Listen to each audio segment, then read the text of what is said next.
earlier, the Phillies celebrating a win from last night, but they're also celebrating Greek heritage here at Citizens Bank Park. Little dancing, little singing as we get set for Game 2 between the Phils and the Colorado Rockies. Hi, everybody. I'm Tom McCarthy, along with John Crook. The Phils with the win last night over the Colorado Rockies. It did get a little hairy, but one thing we know is that Scott Kingery put the Phillies in excellent position to win last night's ball game. Yeah, and I love what he did. He came out aggressively, and that's what Scott needs to do. He gets behind and counts too much. Last night he came out swinging first pitch, and then he gets a fastball from John Gray with two guys on after walks to Hoskins and Santana, and he delivers his 3-run home run. And the way Nola was pitching, you had to think that was plenty. And then he gets this sacrifice fly, and that's what I liked about that swing. He didn't try to pull it. If he tries to pull it, he probably hits a grounder to third, or he hooks it foul. He stayed inside the ball, got it into the outfield. Blackman made a great play, but that drove in our fourth run and his fourth run of the night, and basically we thought would put the game out of reach. Yeah, it did get a little dicey. Now, we've talked about the Phillies struggling offensively, a lot of strikeouts, but there are guys that are reaching base with their free passes. And I talked to Gabe Kapler today, John, and he said guys are walking. That is still very important to me. Well, without question, anytime you walk, you're giving your team a chance to score a run. The thing is you'd like to see him be more aggressive early in the count and not go up there thinking walk. And I don't think these guys think walk, but I would like to see them be more aggressive first pitch. Can't let pitcher throw strike one.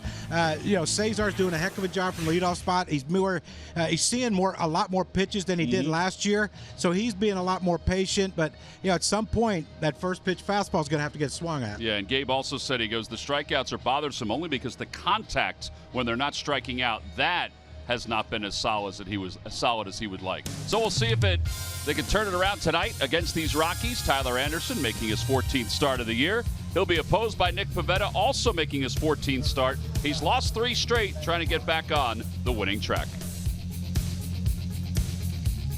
Phillies baseball is brought to you by Xfinity, America's best internet provider, according to speedtest.net.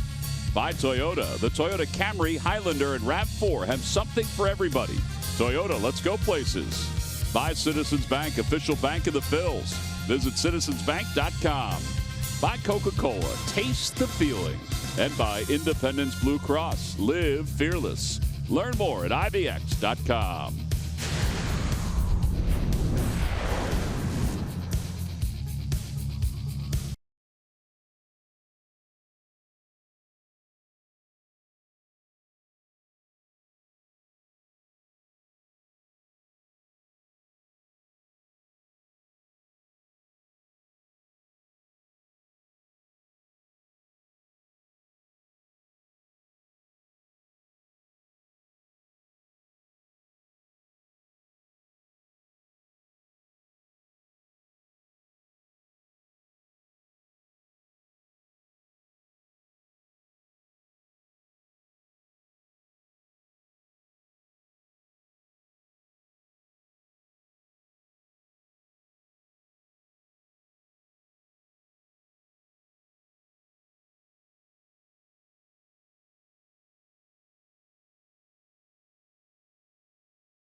of this 3-game series. Facing the Colorado Rockies for just the second time. The first time it didn't go all that well for Nick, but he is a much different pitcher. Let's take a look at the Rockies lineup, brought to you by Xfinity, the fastest internet provider according to speedtest.net.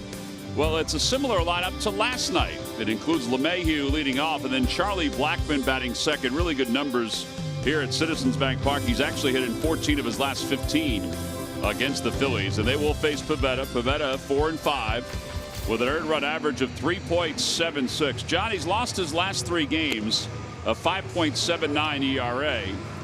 It's just been one inning that seems to have tripped him up for the most part during those 3 games. Yeah, the roller coaster starts and he can't stop it, and then that's part of the learning process of a young pitcher. Look, I think overall so much better this year than last as far as being a pitcher now. He's not trying to blow it by everyone, which is a great thing. That doesn't work unless you're a closer. Yeah. And you can throw 105. He's a pitcher, and that's the maturation process of Nick Pivetta. And look, got 2 games in a row. Let's hope he can fire up a gem. And here's the thing too, most of his starts are coming after Aaron Nola. It's very true. And that team over there, like, I talked to their announcers today, and they were talking to the players, and they said it's just filthy. Yeah. Aaron Nola. So like anything comes after him, probably going to be a little more fun to hit. Yeah, there's Aaron, who enjoyed a 6 2/3 outing last night, 10 strikeouts to improve his record to 8-2 and drop his earned run average closer to 2. Rockies begin play tonight, 2 games under 500 at 32-34. They are 5 games out in the West. And if it continues for Aaron like this, it's Washington All-Star game, he's definitely going to be there, should be there. But with the game being in Washington, Max Scherzer probably get the starting nod. Probably get the nod. At least that's the way they kind of try to do things. Well, here's LeMahieu, who was 1 for 4 last night with an RBI for the Rockies.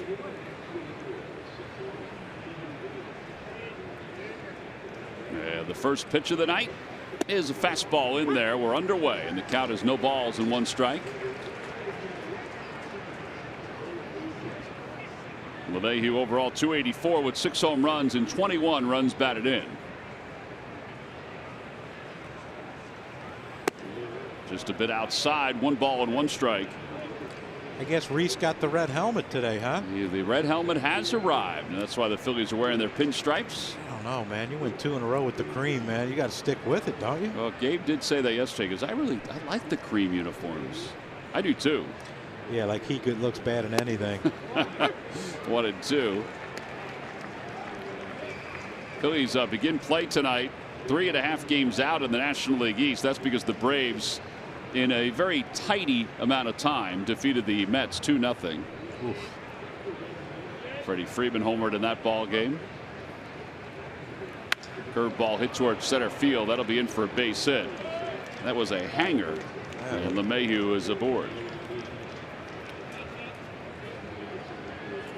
That'll bring Charlie Blackmon to the plate.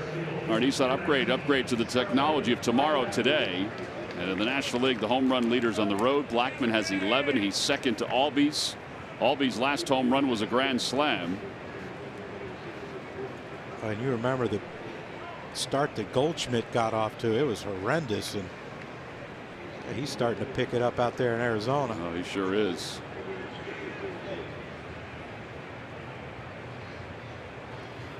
And the first pitch is in there for a strike. It's 0-1. Thing that worries you about today's game, Nolan Arenado didn't look good last night swinging the bat. I mean, when you're that good 2 games in a row, usually doesn't happen. Well, the top 4 hitters in this order were combined 2 for 19 against Aaron Nola. Little looper to left center field. That'll drop for a base hit. LeMahieu is on his way to third, and he will get there. Well, that ball was out in the outfield a long time. So first and third with nobody out. Well, is this just a pickup from yesterday's 9th inning for the Rockies? Yeah, they were gaining some confidence last night. They had 5 hits in the 9th inning of yesterday's game. And now Arenado, who's hitting .307. His average has dropped because he's 1 for his last 17. The Rockies have scored 59 first inning runs this year. That is tops in all of Major League Baseball. And I guess it's a credit to the guys that you're seeing. These first 3, and I guess you throw Gonzalez in there, first 4 hitters. And Trevor Story's starting to pick it up now, and you know that lengthens their lineup. I think Parr has always been a very consistent hitter. Not a big power guy, but very good hitter. And what, Murphy had 3 hits last night? Yeah, Murphy had a very nice 2018 debut behind the plate. There he is.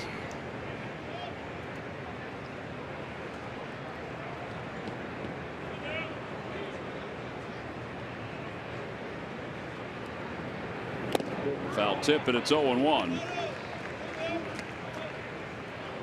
One of the things about Pivetta that has stood out are these first innings where he's run into a little bit of trouble, whether it's him or if it's his defense, and he's been able to manage his way through it. He's got some managing to do here. Sure does.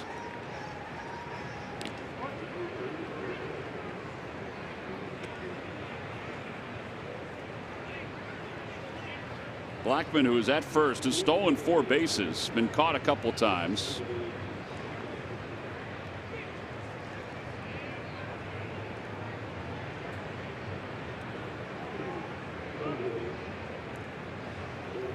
Slider outside, 1 ball, 1 strike.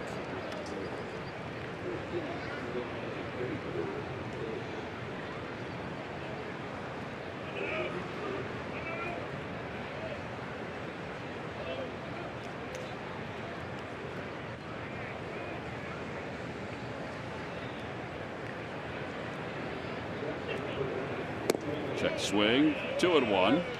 And that's the hope, is that Arenado comes in here struggling. You hope for the next 2 games he remains in that struggle, because you know once he breaks out of it, it could get really, really ugly for his opponents. Yeah, the Phillies have held him in check for the most part here at the ballpark.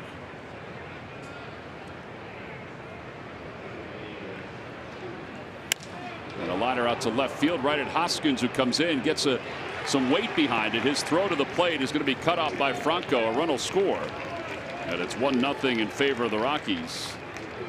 So it'll go down as a sac fly for Arenado, but the double play is still in order here in the first. And last night we talked about their 9th inning, how they were so passive on the bases, station to station. They had chances to take extra bases on base hits and on some fly balls. And you know, they scored that run this inning because of the aggressiveness of DJ LeMahieu. Yeah, they were overly conservative last night. They really could have tied that game up if their base running had been a little more aggressive.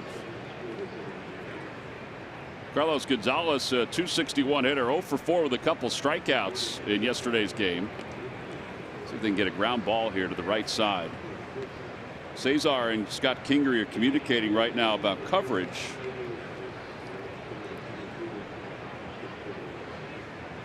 Well, and the issue too, if Blackman decides to go, someone has to remember they need to cover third. I assume that would be Kingery cutting across. That may have been what they were just communicating. The runner does go. Pitch is taken for a ball. Throw to second base is in time, and Blackman is thrown out trying to steal. It's just a remarkable skill that Jorge Alfaro has continued to nurture. Just how on target he is with those throws. Yeah, I mean, Gonzalez trying to do everything he could to keep Alfaro back so he can't jump out, but I mean, just an absolute perfect throw. Franco, all he has to do is just, if he catches the ball, he's out. That's it. They don't have to worry about a tag because it was there. Curveball high, and it's got to get the count straight.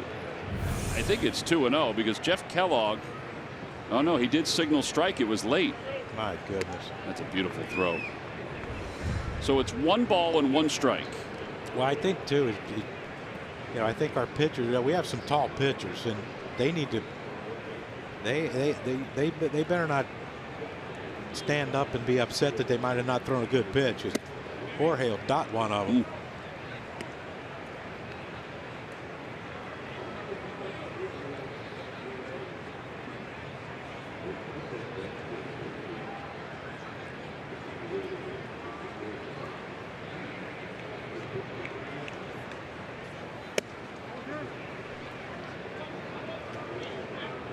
I mean, the thing is, the reputation, at some point, teams are just going to stop running. And you don't know how big a weapon that is when the double play will always be in order if someone hits a single or walks.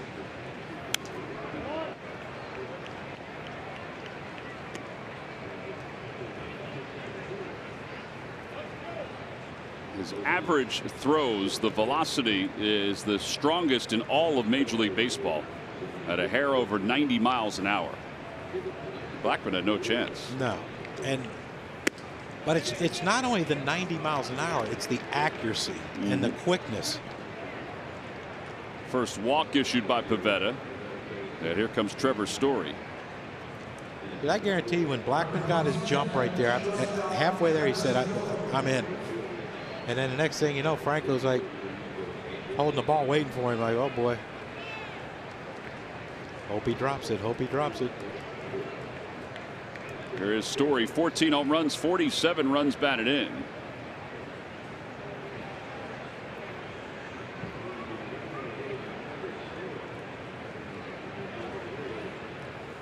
Got a fastball up high, 1 ball and no strikes.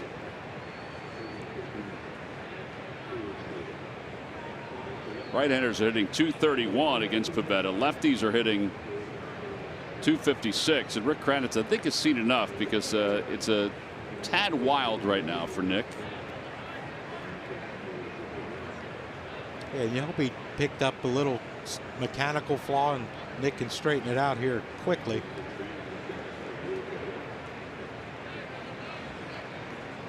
We're down to 5. Down to 5. Plenty of visits.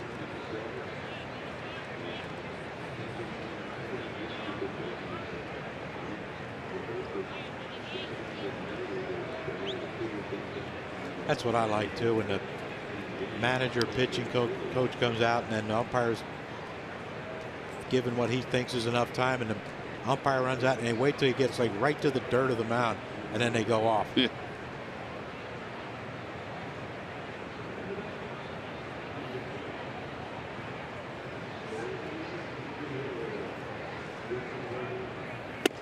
One ball and 1 strike.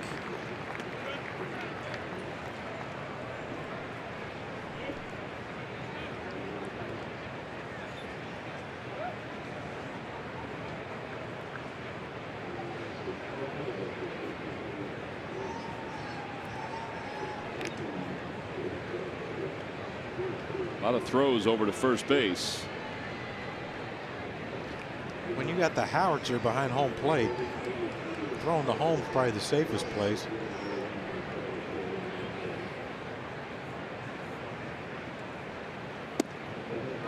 Breaking ball, and it's 1-2.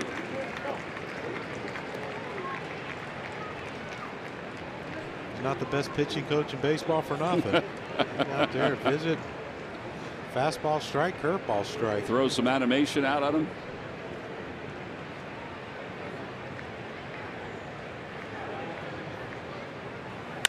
Opposite way, right at Cesar. Who has to keep his eyes on it as it zips past the second base umpire, James Hoy. A run does score for the Rockies. They leave 1. We'll go to the bottom of the first. It's the Rockies 1. Phillies coming up.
There's Cesar Hernandez. He and Rhys Hoskins will get the offense started. Let's take a look at their lineup. Brought to you by Xfinity, America's best internet provider, according to speedtest.net. Well, it is a right-handed heavy lineup for the Phillies tonight because they are facing a left-hander. That's why Maikel Franco gets a chance to get back in the lineup, and he will bat sixth, just ahead of Jesmuel Valentin, who also gets a chance to make a start tonight. They'll face left-hander Tyler Anderson, who the Phillies have seen before. He has thrown a couple games against him, an ERA just under 4. Now this year, 3-1 with a 4.81 ERA. Yeah, and keep an eye on this windup. He kind of has a kind of funky thing he does with his front foot, his landing foot. A little hesitation, a little recoil, a little everything. A little everything. Tom.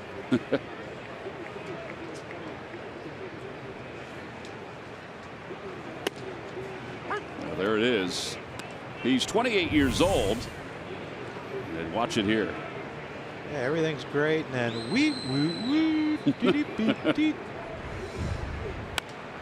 Ball's popped up foul territory. Desmond is over. And he'll put it away for the first out. Well, the first out was an easy one for him.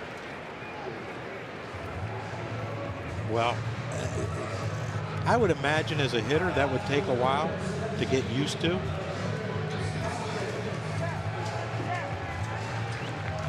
I know if I was struggling a little bit, I would get caught up in watching his leg instead of his release point. There's the red one. Yeah, looks sharp. Hey, you think he'd let me borrow the blue one when we go down there in the stands? It would be a great look if you did it. I had a guy tell me today I should wear that helmet with the Joel Embiid mask. It would just be like you'd be like Darth Vader. Probably be warm too, wouldn't it? You'd be very warm. John, why are you sweating so much? You won't be able to see. That's right. I wouldn't see it hit me either. No balls at 2 strikes. Phillies have stocked their lineup with switch hitters and right-handed hitters, natural right-handed hitters. As Hoskins floats that one down the right field line, Gonzalez on the run. It'll find the seats. And it remains 0-2. If you just look at the batting average against, right-handers are hitting 245, lefties are hitting 300, but there's far less left-handed opportunities, it looks like. Small sample size. Yeah, it's 226 plate appearances for right-handers and 60 for lefties.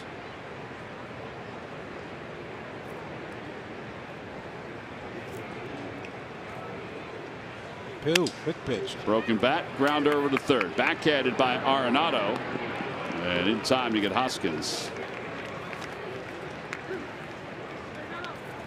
2 outs. Scott Kingree's coming up. Time for a giant home run replay. Hey, just what the doctor ordered too for Scott Kingery. Got him a fastball middle in from John Grady. Deposited over to the left center field fence.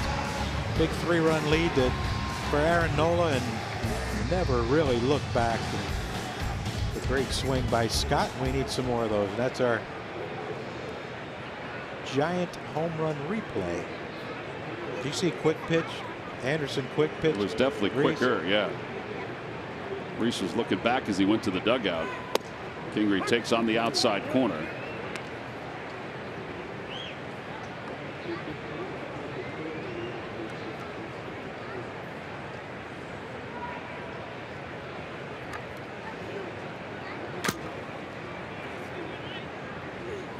Ground ball foul.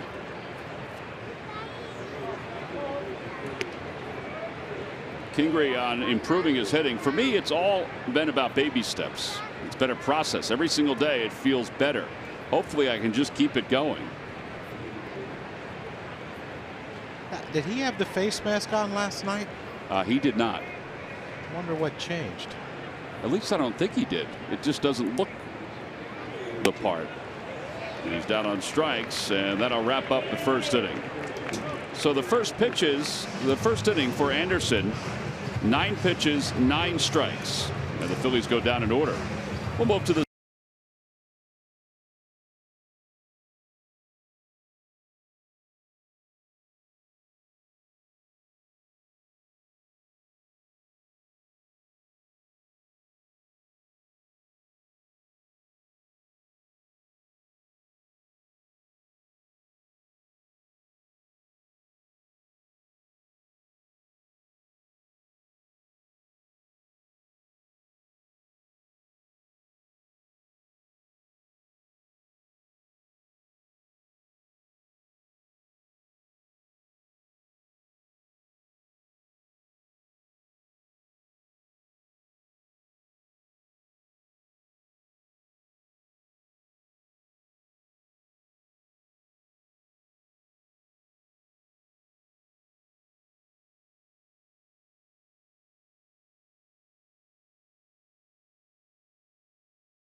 It's an all-new ball game with RBI Baseball 18. RBI Baseball 18 delivers an all-new franchise mode and much more. RBI Baseball 18 is available now. Learn more at rbigame.com. Rated E for everyone.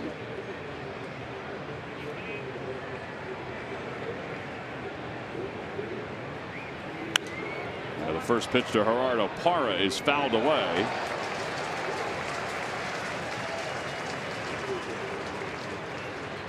Parra, 292.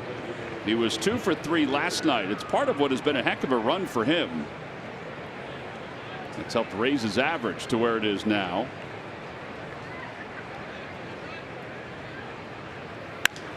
Another one fouled away, 0-2.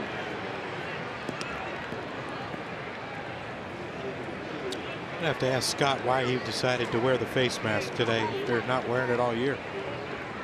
Yeah, more and more guys are going to it. Yeah, and you know, I understand the reason why. I just curious as why he decided today was the day to do it. I think maybe he took some hacks and finally felt comfortable with it. I have no idea. I mean, I would think that would be a thing. And once you put it on and you took a couple swings, you would know right away. Right. Yes, this will work. No, it won't. Especially if it's not for an injury. Check swing by Parra. And it's 2-2.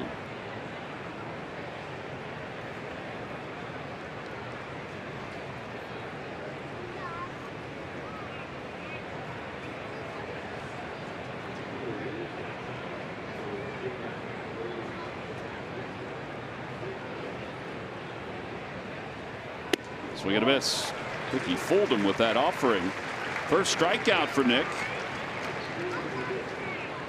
It'll bringing in Desmond to the plate. Desmond hitting 196 on the year. Let's check in with Greg Murphy. Murph.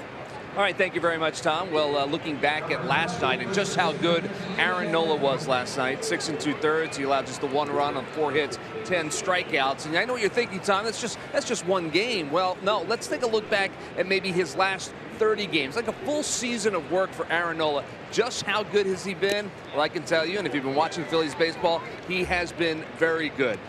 15-8 with an ERA of 2.74 in that time. Look at the walk to strikeout ratio, 59 to 210, and opponents hitting just 218 against him. He has been really good since July 1st of last year, those numbers, and he just seems to be getting better and better, and that certainly is good news for the Phils as they move forward with Aaron Nola as their ace. I don't know if he can get much better than he's been, but you know what? I wouldn't put it past him either. Aaron was kind of funny talking about last night's 9th inning. He, in his very mellow ways, was asked about watching the game last night in the ninth. He said, "Were you a little nervous?" And he said, "Well, a little bit." And again, he's so even keeled, but such a competitor.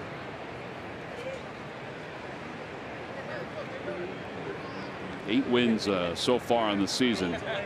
His earned run average is 8th in all of baseball. And Desmond strikes out. Back-to-back strikeouts for Pivetta.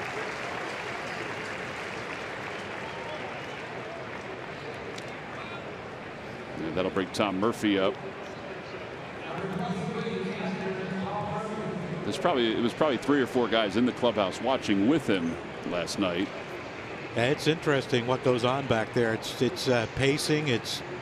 I'm sure Aaron doesn't pace, though. I'm sure he was just sitting there nice and calm and watching. But yeah, I mean, it can get pretty hectic. You're pulling so hard for your guys, probably way more nervous than what the guys on the field are. You should walk back there when we were playing, ninth inning, and see Larry back there and David West, and as funny as those two are, it was pretty tense back in the video room. Out of play, and it's 0-2 to Tom Murphy.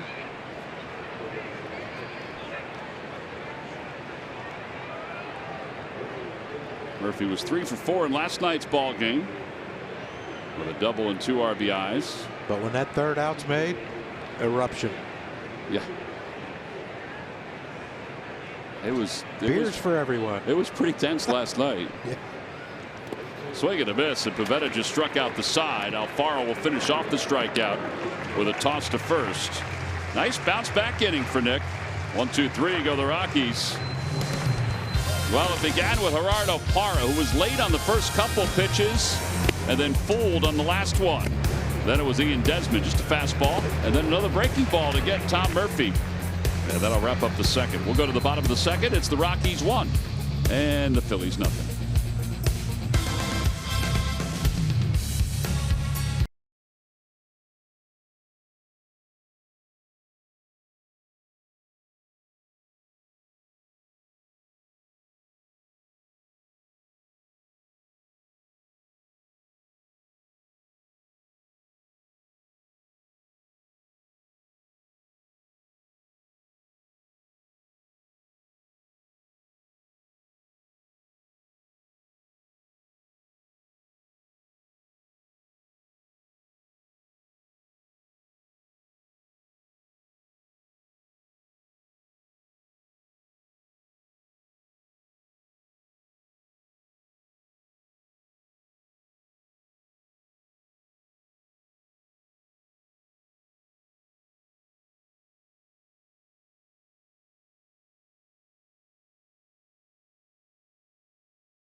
Induction into the Hall of Fame with a pregame ceremony. First pitch is scheduled for 1:05. Tomorrow is the anniversary of Thomey's milestone 400th career home run. Get your tickets now by going to Phillies.com. I assume he'll be here. Jim is definitely here. In fact, we may be able to get a chance to talk to him tomorrow. I hope so. It's always a pleasure. Been a lot of nice men you meet along the way, and he's right at the top of the list. Yes, sir. Right next to you and Murph and L.A. and Scott and Ben. What a list. Well, he's starting to slip down now. I thought he might be at the top, but he's starting to drop. Of course, he comes on the air with us tomorrow. He can make up for that. He'll be right at the top of the list again. We've had him on before. He's excellent when he pops in because he's current with what's going on with the game. Teta takes inside. 1 ball, 1 strike.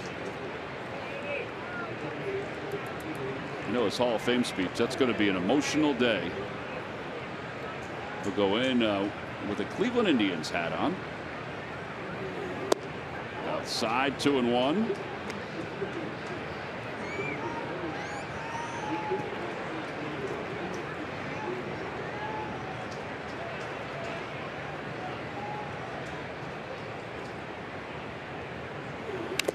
Foul ball. It's 2-2 to Santana. Santana, 270 with 18 extra base hits in his last 151 plate appearances.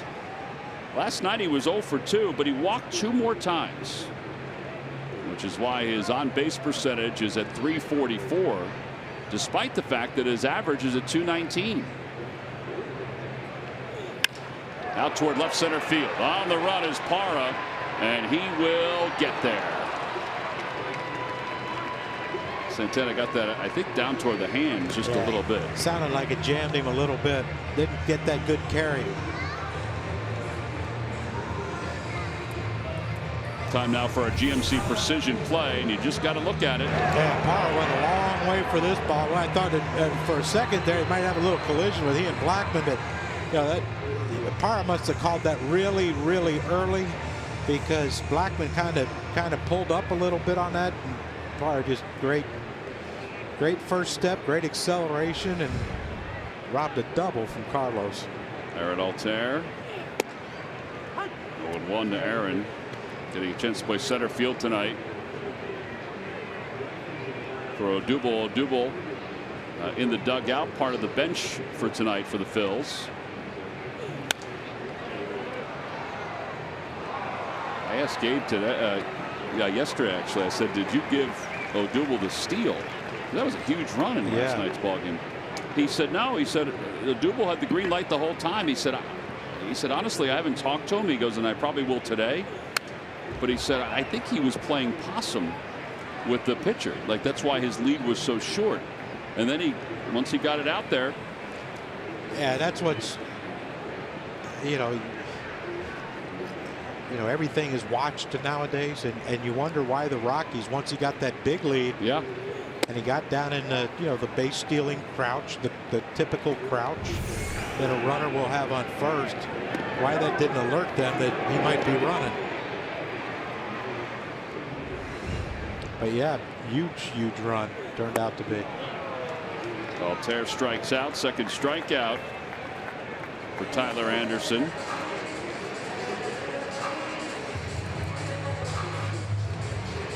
So that's an at-bat right there from Aaron. They would say, well, he chased a pitch, 2 strikes, you have to protect. But, they always say if you'll get 1 pitch to hit per at-bat, he got 2 there. I thought that he could do something with, and he fouled him off. And, now you have to expand and protect, and just couldn't do it. Michael swings at the first pitch, lofts that one out towards center. It sends Blackman back a few steps. And he gets it about a step from the track. So 11 pitches after 9 pitches in the first. Pretty easy inning. We'll go to the third. 1-0 Colorado.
Fans trivia question. Log on to Phillies.com. Go to the fans section for all the information. And please submit your answer on the subject line. The question is, who was the last player before Nolan Arenado to have 3 straight seasons with 35 home runs and 130 RBIs or more? The last player with 35 or more home runs and 130 or more RBIs in 3 consecutive years. Wow. As Tyler Anderson leads it off. It's a tough one. But I will say that there's a tie to the 2 teams playing here.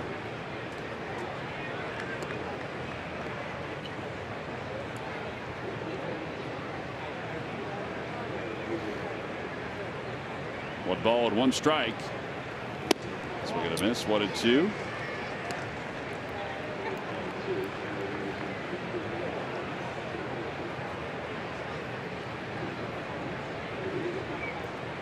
Oh boy. It's a good job by Pivetta and Alfaro not to waste any pitches. Tyler Anderson was a little tardy on some of those swings. Baseball fans, is it silly to ignore a pitcher in the middle of a no-hitter? What about trying to break up one by bunting? John and Murph go through all of baseball's unwritten rules on the next Cruckcast. Download it now wherever you get your podcasts.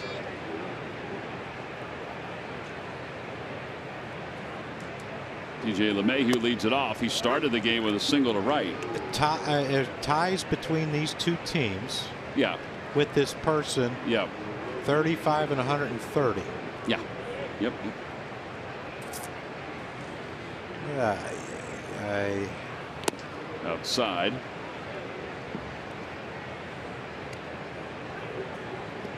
The base hit by LeMahieu extended his hitting streak to 6 straight.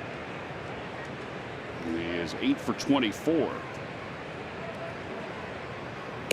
He lays off a breaking ball, and it's 2-1. Keep thinking back like the Blake Street Bombers and. No, I wouldn't go there. I would not go there. Now I'm more confused than ever, which is hard to do.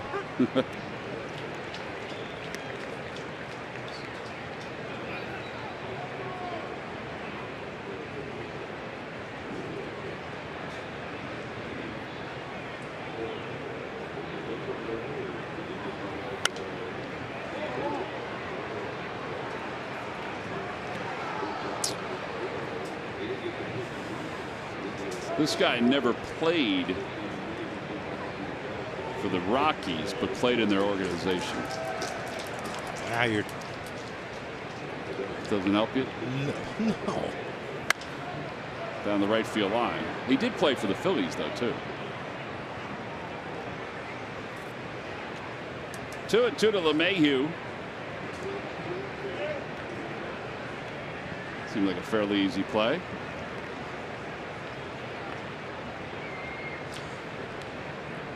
He never played for the Rockies? Well, played in their organization. I was thinking Dale Murphy. Ooh, that one's off the glove about far. That was a pretty close pitch. It's not Dale Murphy. But, John, that was a good guess. I commend you on your good guess. Now, he's got to be on your list of the nicest people. Yeah. Oh, poor Jim, man. He's coming in here now. He might not be even top 10. Boop.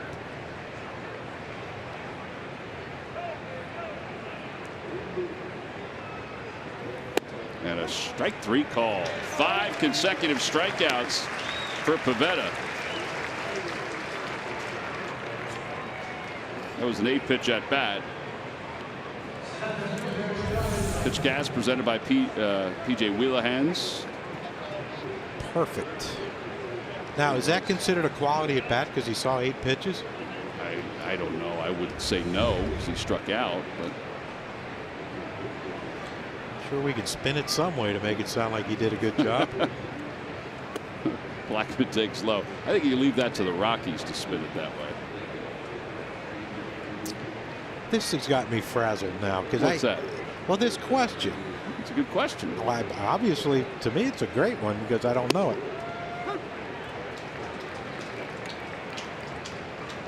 The only guys I could think, I mean, Bruce Ruffin was a Philly. And a Rocky, but he did not have 3 straight 35 or more home run He wasn't much with the bat. He wasn't much with the bat. Trying to go into Blackman. He went too far into a 1. So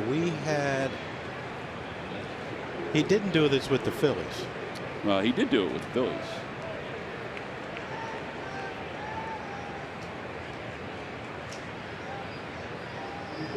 Oh, I got it now. Ground ball back to the mound. And Pavetta is able to field it and toss underhand to first. Nothing across for the Rockies. Well, it's a 1-2-3 third. We're on to the bottom of the third.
$300,000 nest egg. Players must be 18 or older. Please play responsibly and buy your local Chevrolet dealers. Bottom of the third. Youngsters enjoying their time out at the yard.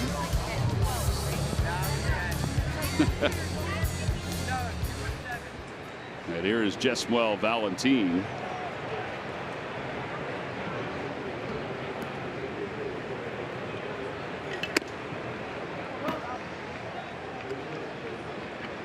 Valentin had a big RBI single last night's game.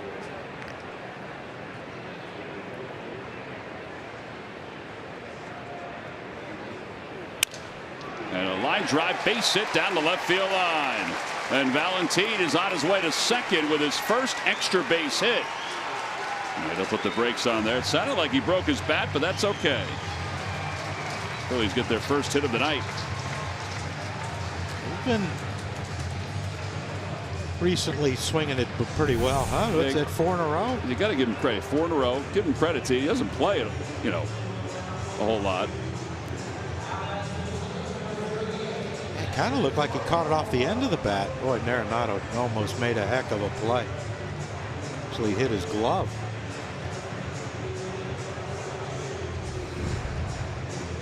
Well, here's where normally we'd like to see Valentin end up at third after this at bat, but with Pavetta coming up next.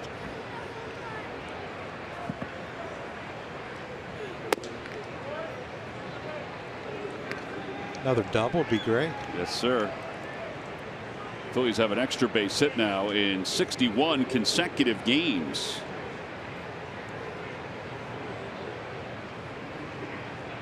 Cubs have the longest streak coming into today of 63 straight. Swing and a miss. 1 ball, 1 strike. How about how quick some of those day games were today?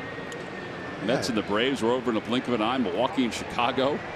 Not a lot of runs scored. Tampa Bay over Toronto. I think Joe Madden came up with some, matchups in the bullpen, but speed up rules too.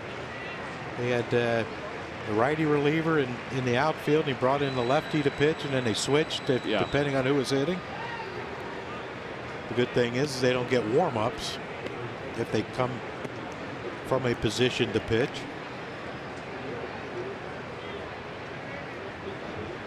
And with all that, they lost 1-0. 1-0. Hopefully this one don't end up 1-0. 2-1. No, we'll take it. Inside and low.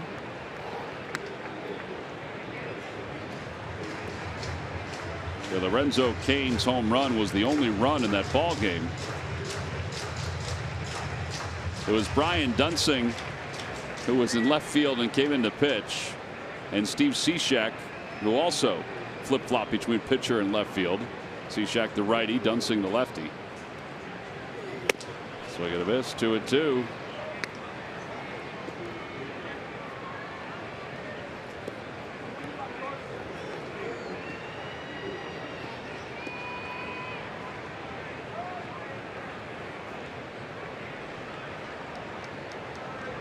That's why you should never take your eyes off the pitcher. Anderson was saying something to Murphy, like what pitch he wanted. Little floater out toward right field. Gonzalez coming on, makes the diving grab. And one out here in the third. Fortunately, Valentin wasn't too far off the base. And that'll bring Pivetta up. Great jump by Gonzalez. He has been a really good outfielder for a long, long time. Here's what I like, though. He pops up thinking he might have a shot at Valentin if he drifted too far off the base. Didn't take anything for granted. That hurts.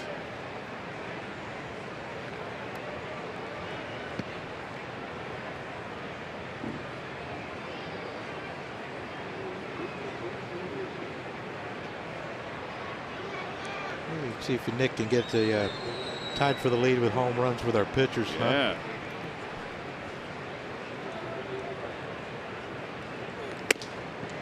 A nice swing.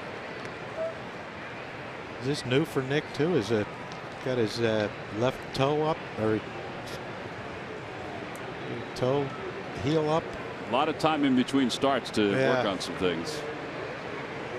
And they take BP at home, right? Yes. So look at that toe. Look at that toe.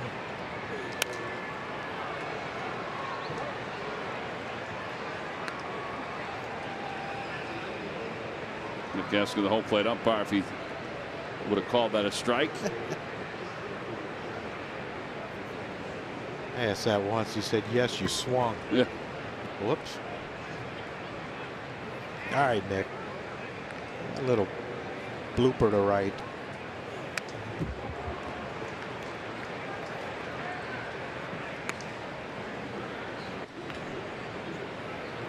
Folks line it up for maybe a cheesesteak out of Campos.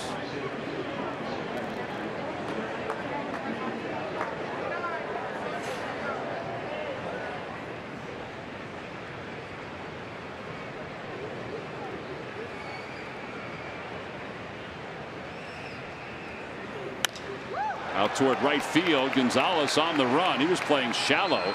Makes the catch. Valentin on his way to third. The throw is not in time. Pretty good throw. Sure was.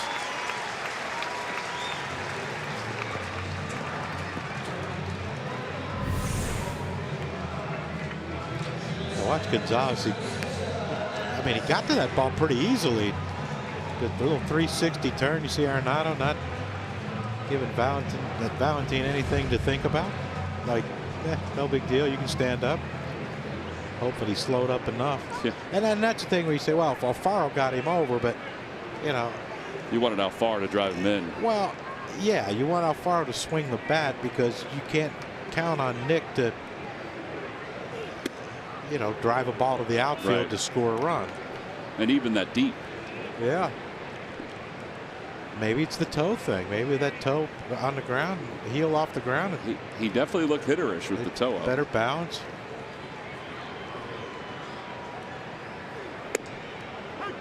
1 ball and 1 strike to Cesar.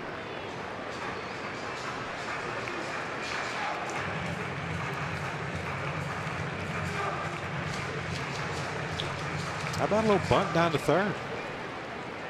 I know Arenado's great over there, but he's way back.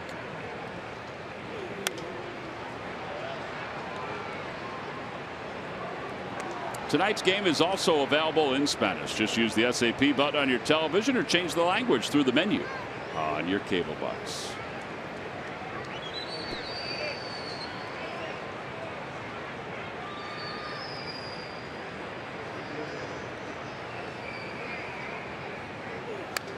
Another one fouled back. It remains 1-2.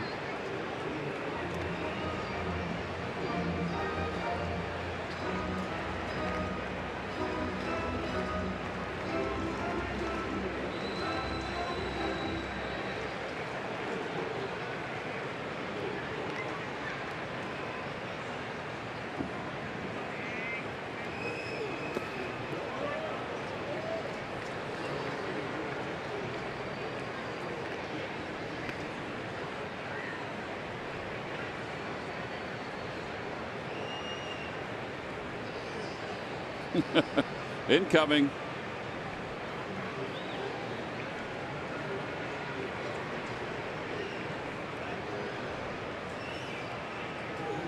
Broke his back, ground ball out towards shortstop. Story is up with it, and Cesar's thrown out. Phillies get a runner over to third base, but do not score. We have 3 in the books. We'll move on to the 4th in a 1-0 game.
For heroes, because no matter where you serve or when you served, we stand ready to serve all military families.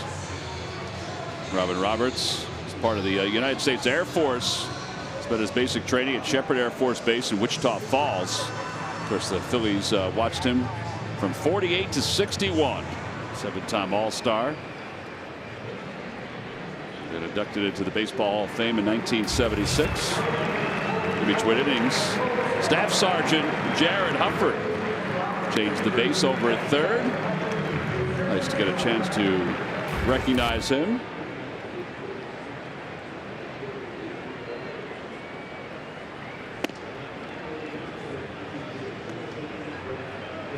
As Arenado leads it off.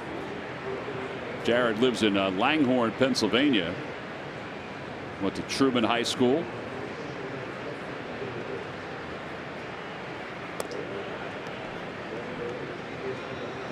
Part of the United States Army's Airborne Division.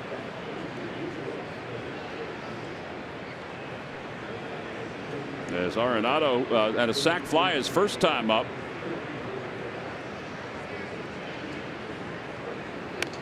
Fouls it away, 2-1.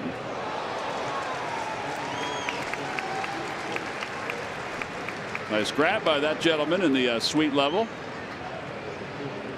High fives for everyone. He gave it to that young man. Very nice gesture.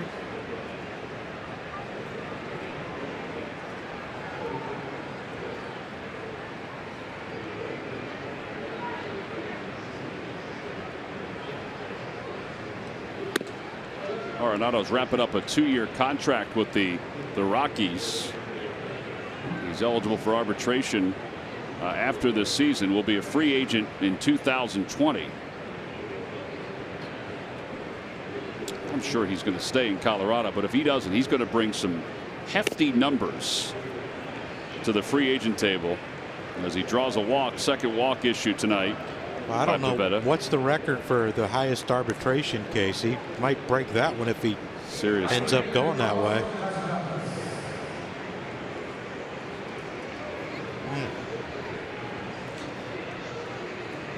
A lot of people would like to be in his shoes right now. Yeah.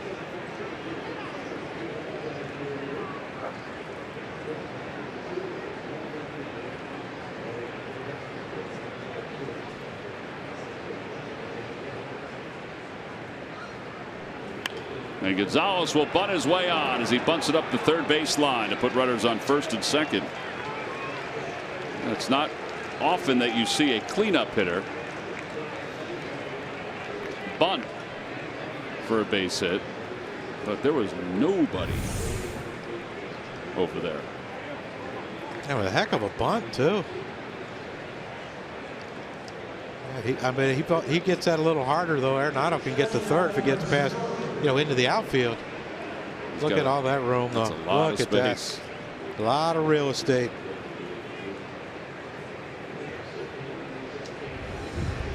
Hey, yeah, like you said though, the fourth hitter, but Trevor Story's been swinging a good bat coming in, and he's not your typical cleanup guy. In his younger days, he used to run real well. Bat more at the top of the order.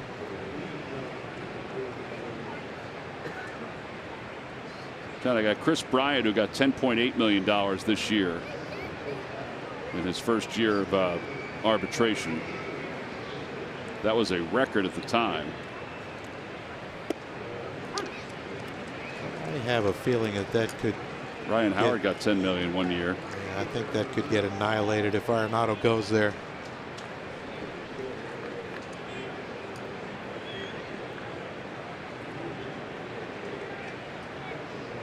Josh Donaldson got $23 million. Harper got 21. They weren't first-year arbitration eligible. That's what I'm saying. Bryant was first-year arbitration eligible, but yeah, it looks like Donaldson's $23 million is the record. Wow.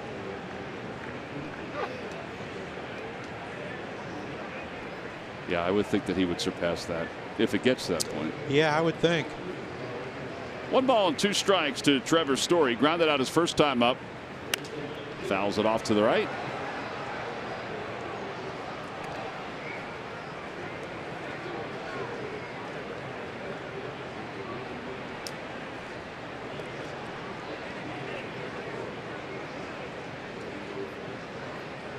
Lead off walks, Tom. They will hurt. Yeah, some close pitches. But Arenado did draw the walk.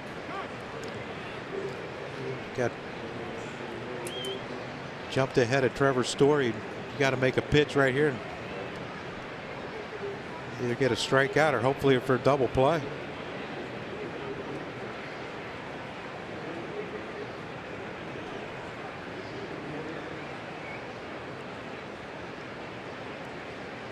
Curve ball hit in the air to deep right field. Going back on it is Valentin, and it's off the top of the scoreboard. 1 run will score. Gonzalez is to third. That'll be an RBI double.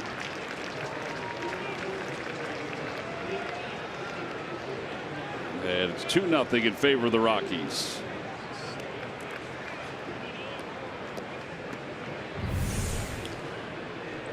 Well, got ahead of him with the breaking ball, and then he kind of hung one up out over the plate for Trevor Story. And yeah, that's the inexperienced outfield play of Valentin, too close to the wall. It bounces past him. Luckily, Aaron Altherr was back there to back him up, or that could have been a two-run double, maybe possibly even a two-run triple. I don't think Cesar had a play at the plate. Was that Cesar? I thought that was Aaron that got that. I'm saying on the cutoff throw. But Aaron did do a nice job getting out there. Yeah.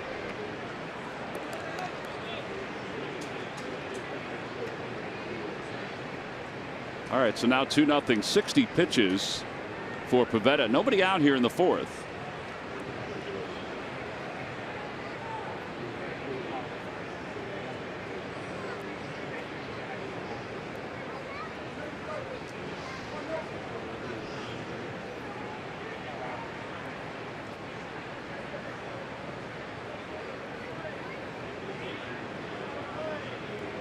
Alfaro and Pivetta trying to get on the same page. Second trip to the mound.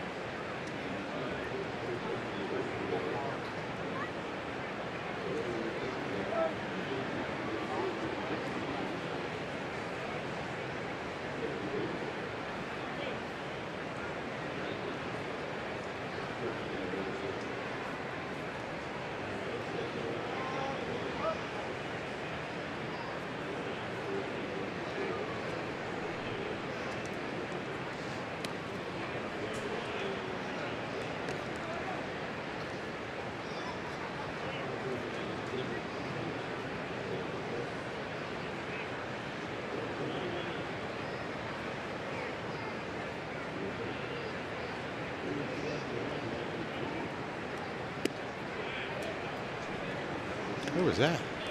Guess it was high. Maybe a bit outside. Pitch cast presented by PJ Wheelahans. And yep. Oh, yeah.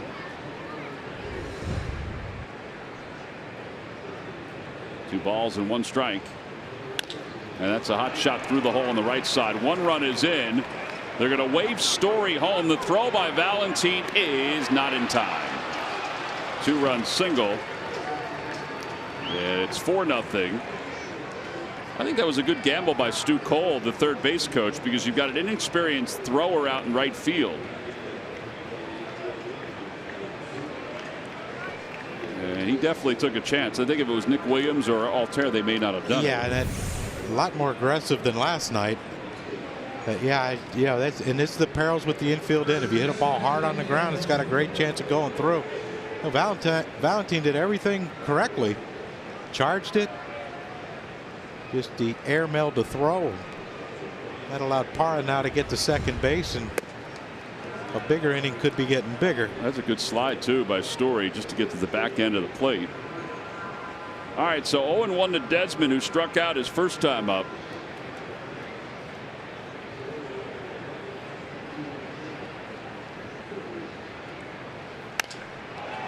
That ball is hit well out to right field, and that one is not coming back. Two-run home run opposite way by Ian Desmond. It's a 5-run inning for Nick Pivetta. And the Rockies are on top 6-0.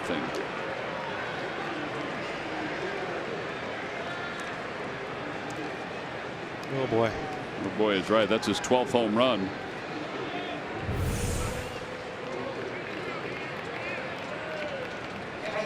Well, that's a ball that should get hit hard somewhere. It's a hanging, breaking ball, Nick. He hasn't been able to really get good downward bite on that breaking ball, and we said it. This team's a powerful. Have a lot of power throughout the lineup, and you make mistakes and big inning. They a lot of big innings come out off of those bats, and we're seeing one right here. Murphy takes a breaking ball and pulls it toward the hole, backhanded by Kingery, who skips the throw up to first base, and Murphy is aboard. It's still nobody out here in the fourth inning. Probably see Mark Leiter pop it up pretty soon in the bullpen.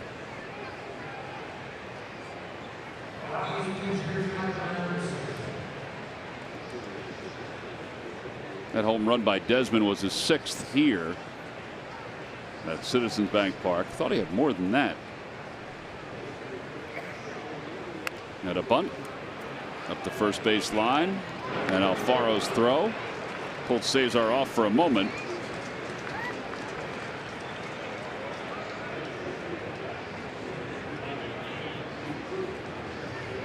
All right, so a runner at second base now with 1 out.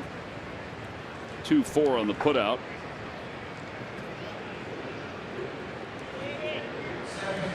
There's Mark Leiter.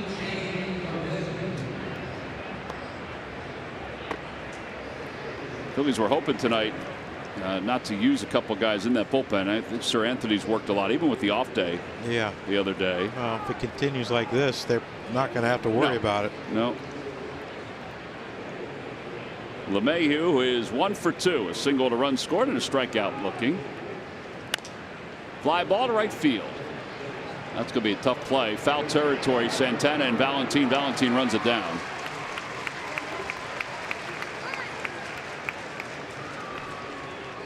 Two outs, and Charlie Blackmon is due up. Well, Valentin's had a busy inning. He sure has. Where he wound up, he's in the infield dirt. I mean, he doubled in the bottom of the third. Now the fourth inning, he's trying to throw guys out at home. Ball's hit off the wall. Ball's hit over his head. And long run and catch right there, where he ends up in the infield.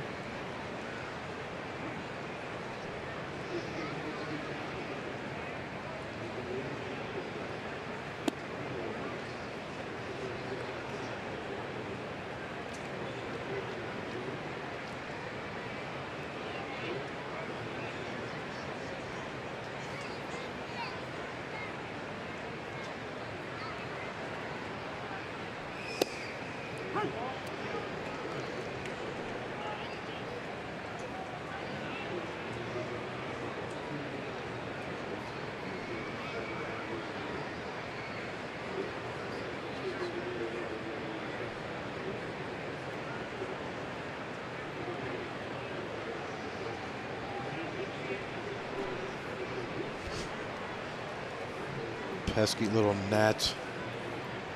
Charlie Blackmon waving a couple on. They got caught in his beard, I'm sure. Foul tip, 1-2. Oh man. Ooh. You know what Richie Ashburn said about Dale Murphy? He said he's not trying to hurt him, he's just trying to shoo him away because he's such a nice guy.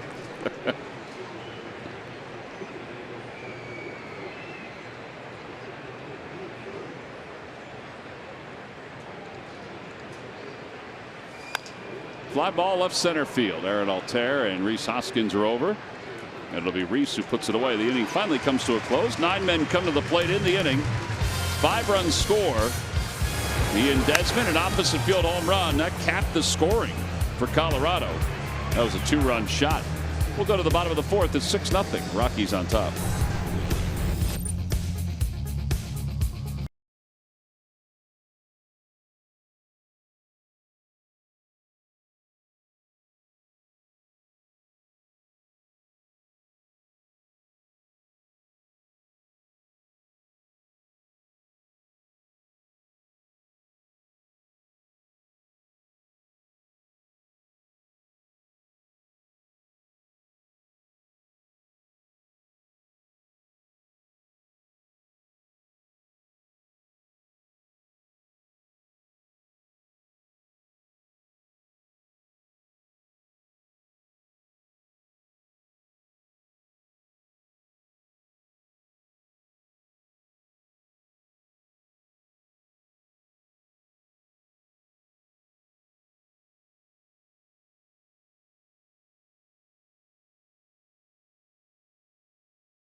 Every new Ford car, truck, and SUV crossover at buyfordnow.com today.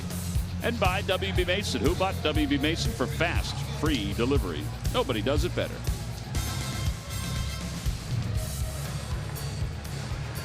Well, along with John Kruk and Greg Murphy, it has not been the best of starts for the Phils. Down 6-0 as we go to the bottom of the fourth.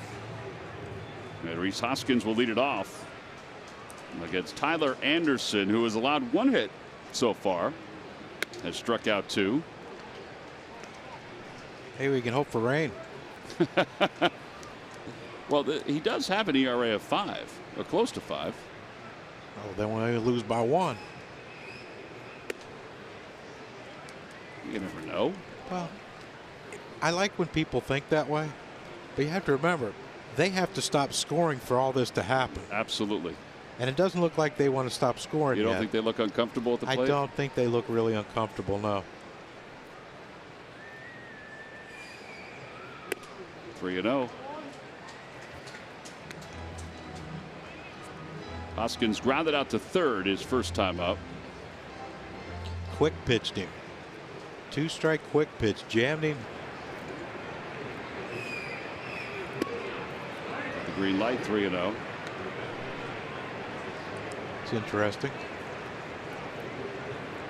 Certain players have it all the time. No. Okay.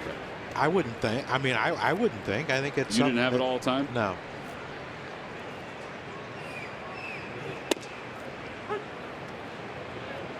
And 6-0. I know you're trying to get on the board with one quick one. Yeah.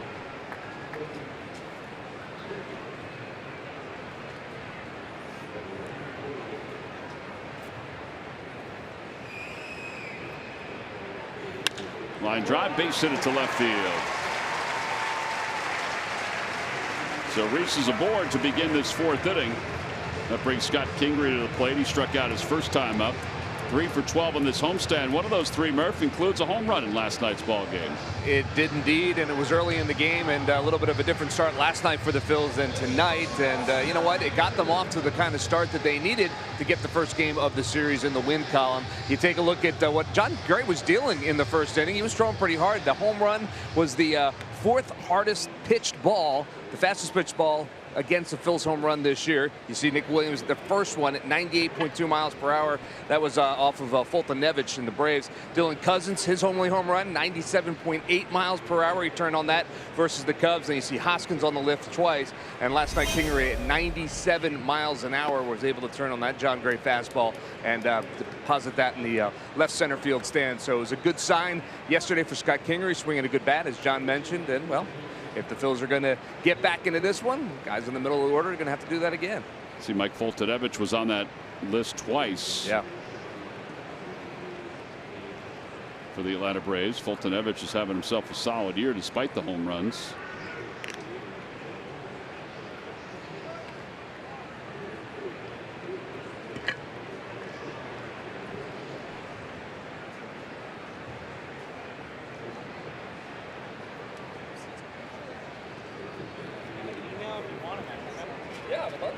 Fultonevich has allowed 5 home runs, and 2 have come against the Phils of that variety.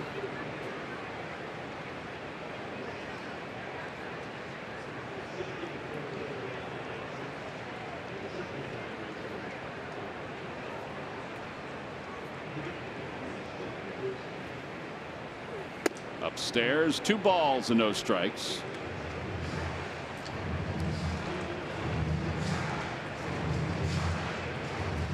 Get yourself a good one here, Scotty. Try to get us on the board and see what happens. Their bullpen hasn't been great, the Rockies bullpen. No. So I'm sure there has to be some discussions about that in the dugout. Swing and a miss, 2-1. Change up.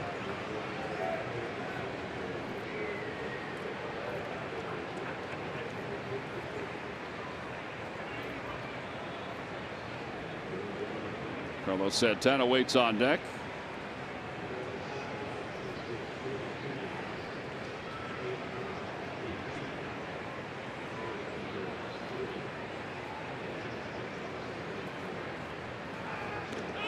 Oh, man. Reese really had to twist his body to get back in ahead of that tag. Yeah, great move.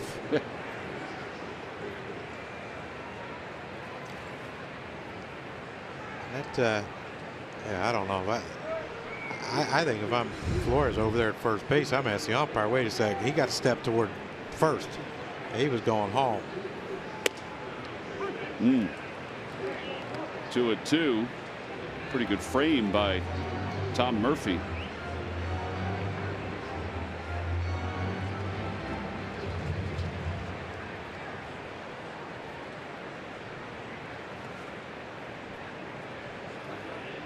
Anderson, drafted in the first round by the Rockies out of Oregon, was a 50th round pick out of high school. And Kingery strikes out for the second time. And that's the third strikeout overall. And Carlos Santana is coming up.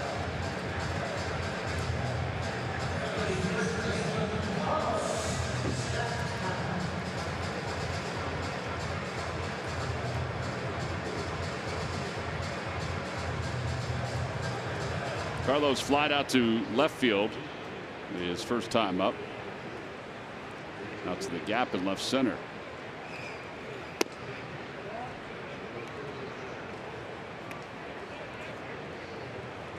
Phillies begin play tonight with the third best record at home in all of baseball's tops in the National League.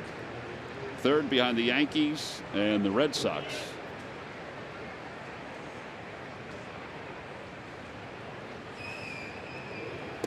Change up. 1 ball, 1 strike. I think Carlos agreed with that one. No, I thought that might have been a tad low.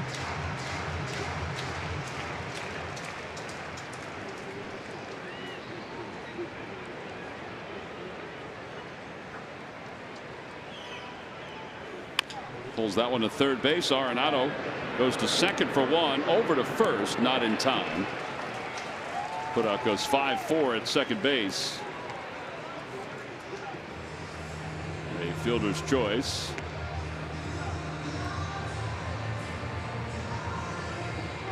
And Aaron Altair is coming up. What do you think the velocity on some of these throws Arenado's made last night? Just that one right there. That's a really good question. Let's see if we can find it on StatCast. Efforting. We are efforting. The cavity's efforting to figure it out. Yeah, we're going to do it together. Kind of like a campfire kumbaya moment for you all, huh? Well, they're going to get there faster than I am because there's still a few of these applications that are eluding me.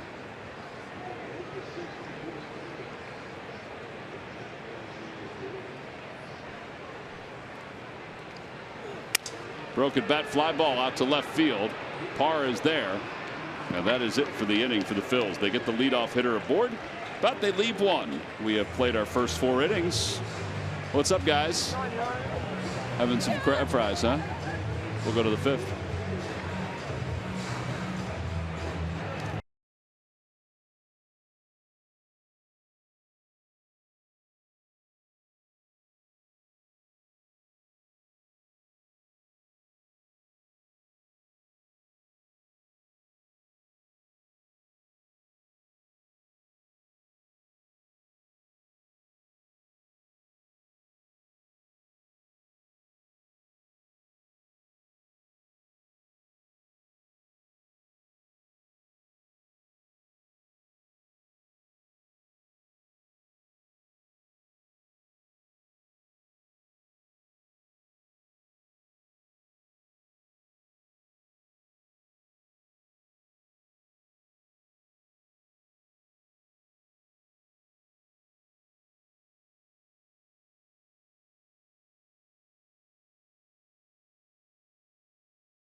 Outdoor Cell batteries delivered right to your desktop the same day when you order by 11:30. Pinpoint delivery by who?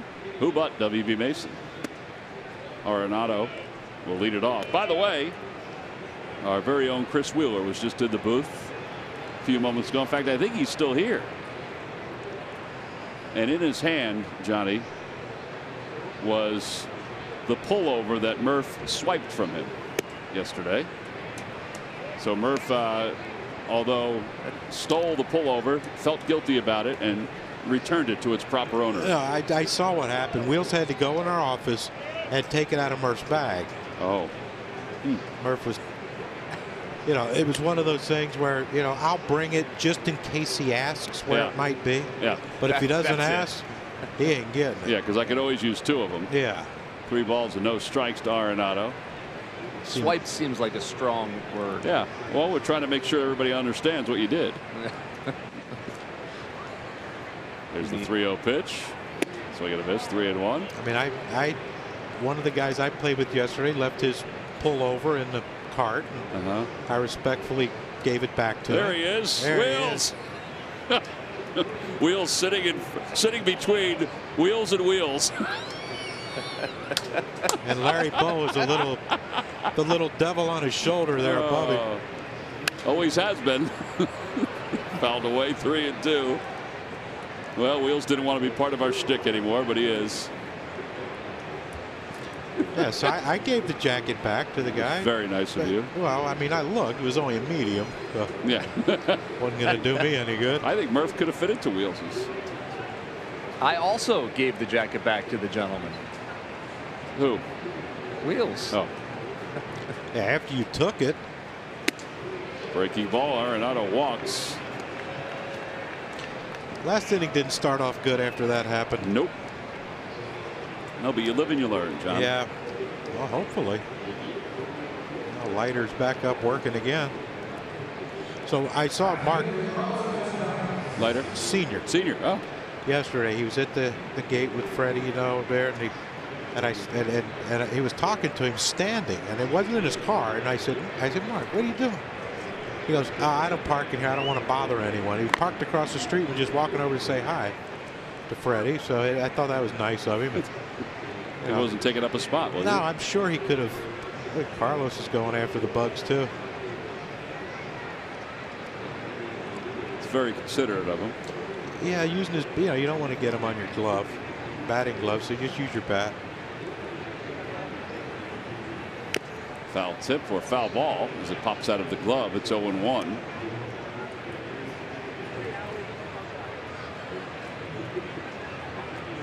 Well, if Mark Sr.'s here, he might get a chance to see him tonight. Yeah, I'm assuming. I guess they're where Franco's positioned right here. They're trying to take the bunt away from Gonzalez.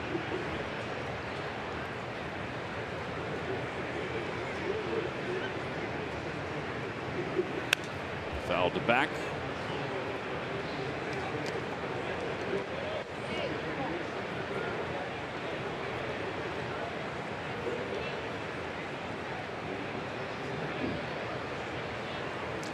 Cesar out there directing traffic. If Arenado steals, who's going to third? The last one when Blackman stole. Franco took the throw, but Kingery cut across and started sprinting toward third.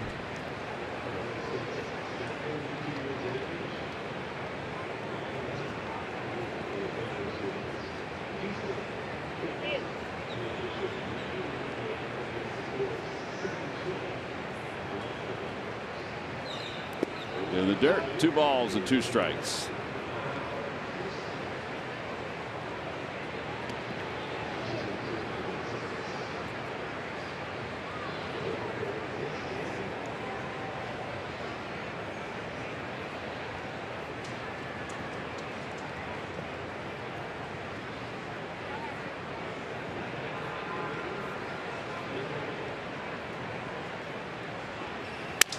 Broken back ground ball out towards shortstop, picked up by Franco. There's one, and not in time to turn the double play. So 5-6 on the putout at second base. And a fielder's choice for Gonzalez. Yeah, that will bring Trevor Story to the plate. The broken bat just wasn't hit hard enough. Yeah. Gonzalez still runs pretty well.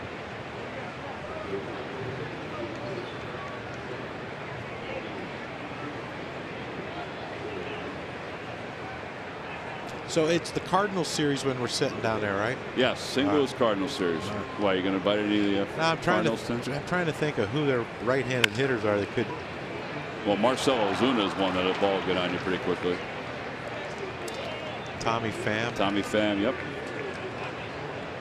Yep, Paul DeYoung. Is he? I assume he's back playing. Remember, he broke his hand against us. Oh, that's right. That's right.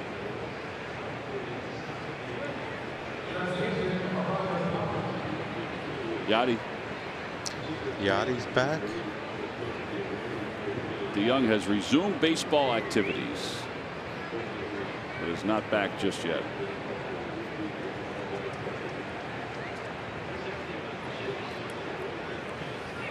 Gerardo Parra is coming up.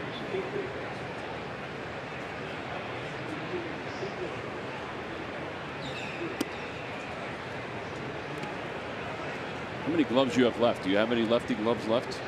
Do you have any at home? Not to my knowledge. Kyle's not a left-hander. No, is he? he's a righty thrower. I got to find one, I guess. What company did you use when you played? Rawlings for most, and Mizuno. Which one would you prefer, Rawlings or Mizuno?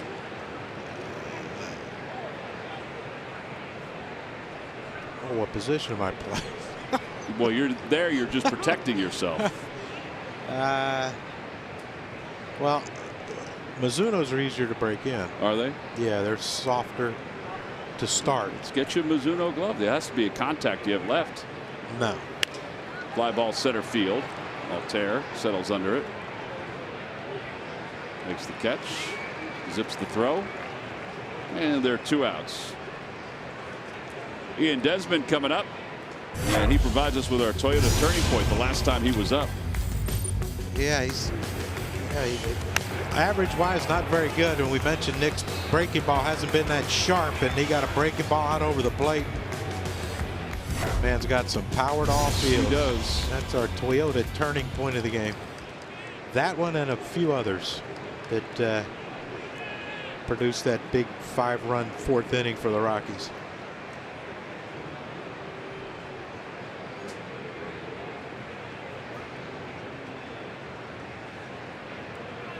Ben said that he is prepared to bring you one of his son's gloves, Yes. Rawlings.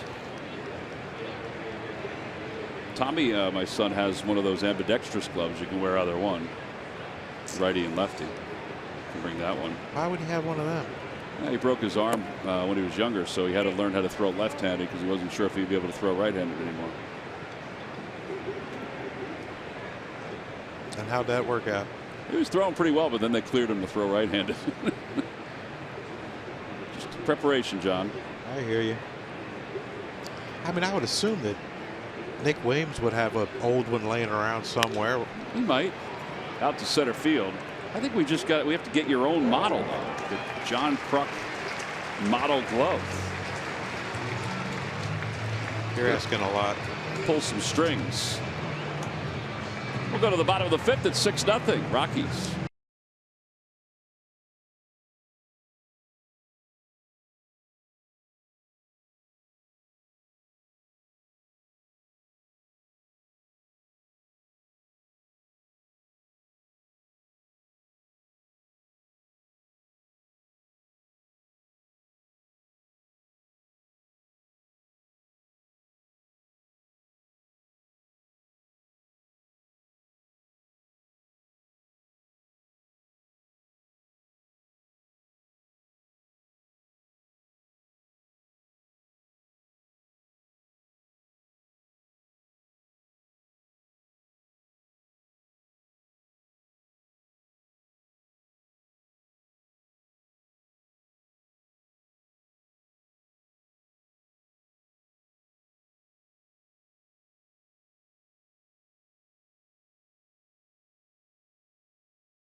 Bank, the official bank of the Phils. Visit citizensbank.com.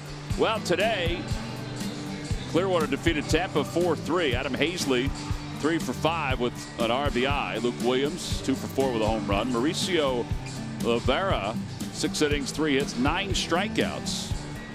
Lehigh Valley leads Buffalo 5-2. That game's in the 6th inning. Matt McBride hit another home run. He's got a base hit in 9 of his last 10. Tom Show with an RBI double. Meneses a 2-run double. He's hit at 9 of 10. Harrisburg leads Reading 2-0. As Mike Kell leads it off. He's swatting at the gnats down there. Going bug hunting.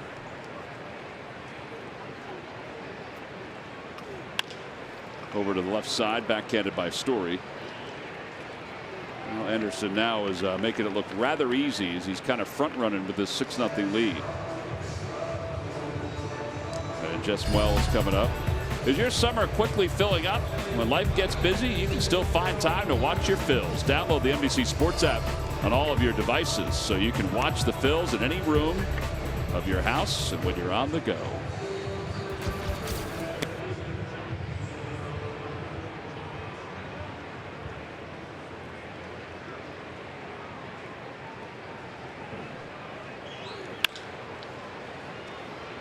Valentin retired by Arenado.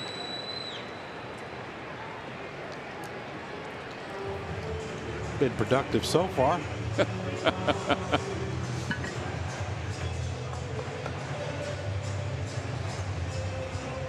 By the way, John, I was just looking at Hazley's numbers.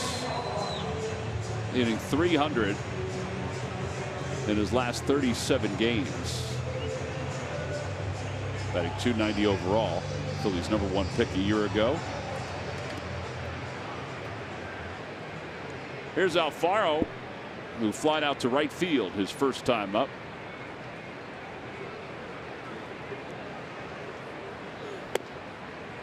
Wow, did you see that? Jorge started once, stopped, and looked like he was getting ready to start again, and just couldn't pull a trigger. Yeah, just timing just. Do you think the motion's doing that much? I think it. Look, his timing's been off. You know, yeah, now it's. I mean, that first pitch, it was a step, and he had to wait, and then he had to step again. And you see that? I mean, he just looked into catcher. He said fastball in. I think it's fastball in. Fastball somewhere.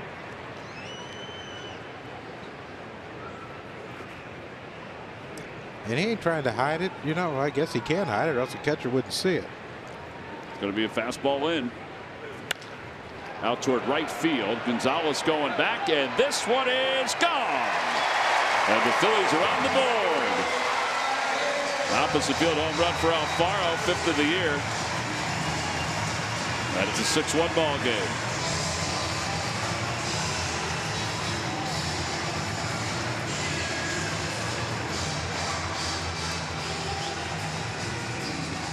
Well, the fastball in, they wanted it up and in. Murphy did, and it was.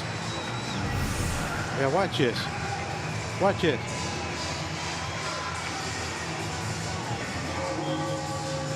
Well, he wanted it away. He wanted it it up, and he basically just center cut one for Jorge. The howitzer hits one out. Is that guy good enough to just tell the catcher what he's going to throw while the hitters are standing there? You know, I don't. Well, I guess you can't say anything. It's 6-1. Yeah, not like we've been locking into solid contact either. Nick Williams pinch hitting for Pivetta. And I'm sure he's watching Jorge and thinking, all right, he's not looking, but. 0-2.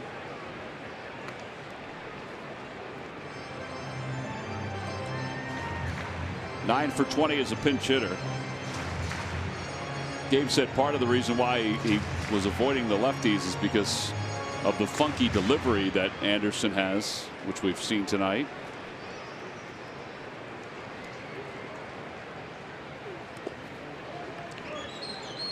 Interesting, though, at bottom of the 5th inning.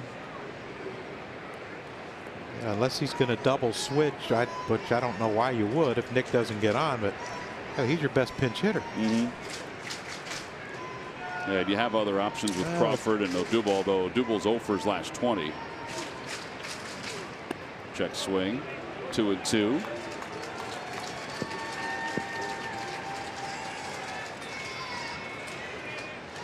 Unless the thought is you don't want to put Knapp in because he's your backup catcher. And, if the game gets closer, do you want Crawford's defense in at 3rd? Or if you have to pinch run for Franco? Liner out to center field. It'll drop in front of Blackman. So a 2-out single. Cesar's coming up.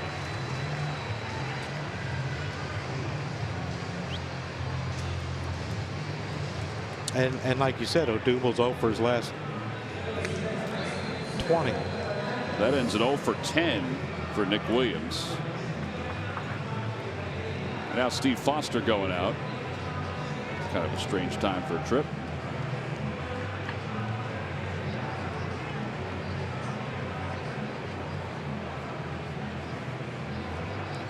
That's what's funny. When they got a group around him, they put their glove in front of their face to hide what they're saying. But from the mound, he'll tell the pitcher, "Here's what I want to throw." Yeah, that's a good point. Darn these youngsters. This crazy game, John.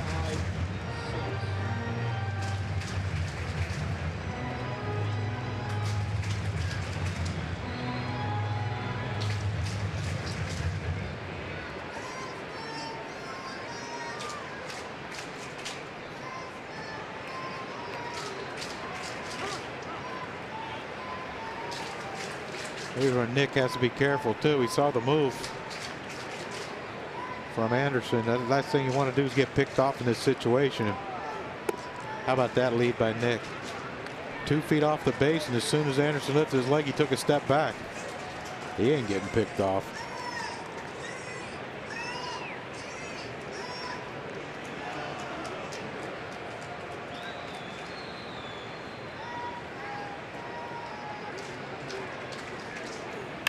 Over to third base. Arenado takes it on the big hop. Phillies get 1 in the inning, but that's it. 1 run on 2 hits. The home run by Alfaro. 5 in the books. We'll go to the 6th. It's 6-1 Colorado.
To dominate on the mound Monday night.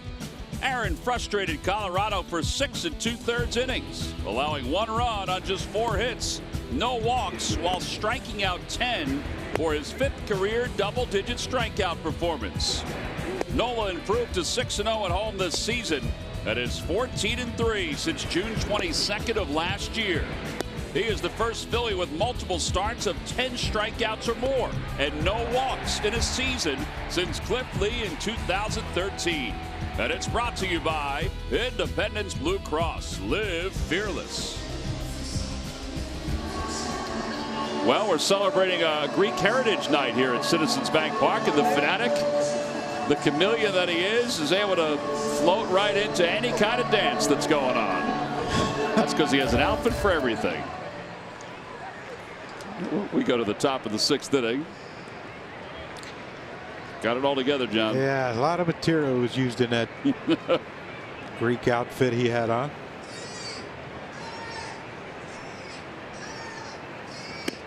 And Murphy leads it off. Mark Leiter's numbers. This is his 3rd game. 4 1/3, 4 strikeouts. Gave up a home run in his last outing, but pitched really well as a long man. Now the 0-1 pitch in there. 0-2.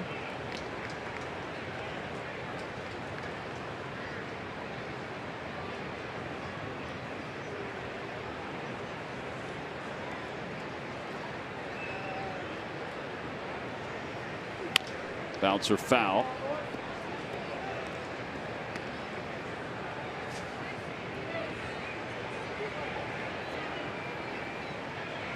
There's a lefty glove, John, you can get. Perhaps I can ask that young man if I can borrow it. Yeah. He's in a good mood. He just got a baseball. Well, now be the time. Yep. Murph. I'm on it. That's what scares me. Murph, you can offer him Wheels' jacket. Wheels has been reunited with the jacket. I think we should all move on from my theft. You know, we have to start watching stuff that's hung up here in our office. That's a foul ball, just foul. Actually, there are a number of things that are hanging in our office that Murph can steal if he wants to, because we need the space. Yeah. Well, I mean, if anyone needs hangers, please let us know. We have plenty of hangers. That is true. We should sell the hangers. We can make a fortune. All kinds, too. Wire, wood. See, you and I are talking about donating, and if you need them, come get them. And Murph's like, we should sell them. Always out for a buck. I don't make truck money, so. Couldn't get anything for Wheels' jacket, so you gave it back to him? Best offer was $5, so. 2-2. We digress. Yeah. Where was he? Like, which tunnel do you think he was in? Like loud. I think he's on the concourse somewhere. Swing and a miss. Murph was a little tardy on that one. And one away. Time now for a Ram Truck Stump the Fans trivia quiz answer. All right, John. Who was the last player before Nolan Arenado to have 3 straight seasons of 35 home runs or more and 130 RBIs or more? Well, I almost forgot that he did sign with the Rockies last year. The big piece. Yep, Ryan Howard. Log back on to Phillies.com to find out if you're the winner of Phillies prize pack.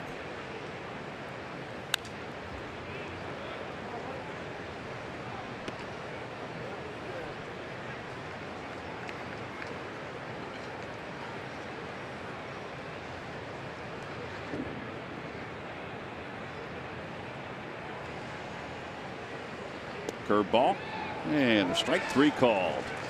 Back-to-back strikeouts for Leiter. Now there are 2 outs. All right, now the heavy lifting begins as he faces the top of this order. You know, on a positive about this game, we've only struck out 3 times. Attaboy, John. Trying to spin it in a good way. Yeah. Contact early.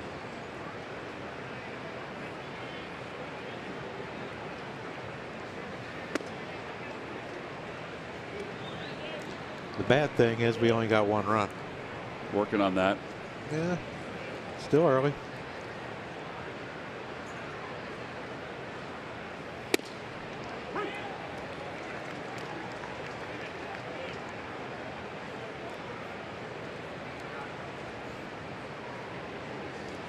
The key is this is all they can get.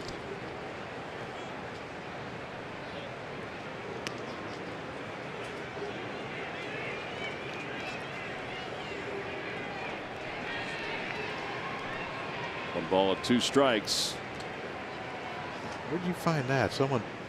Yeah, somebody just tweeted it to us. Bob Heston did. You can get a John Kruk Mizuno first baseman's mitt on eBay. It's $900. Murph, it'd be a heck of a Father's Day gift for you to get me. I was just thinking how cool it would be if you got me one of those. You're not left-handed. Oh, get me a right-handed. Then it wouldn't be a John Kruk first baseman's mitt. Well, I'll take his outfield glove. That's still a left-handed glove, Murph. I know what, for the right hand.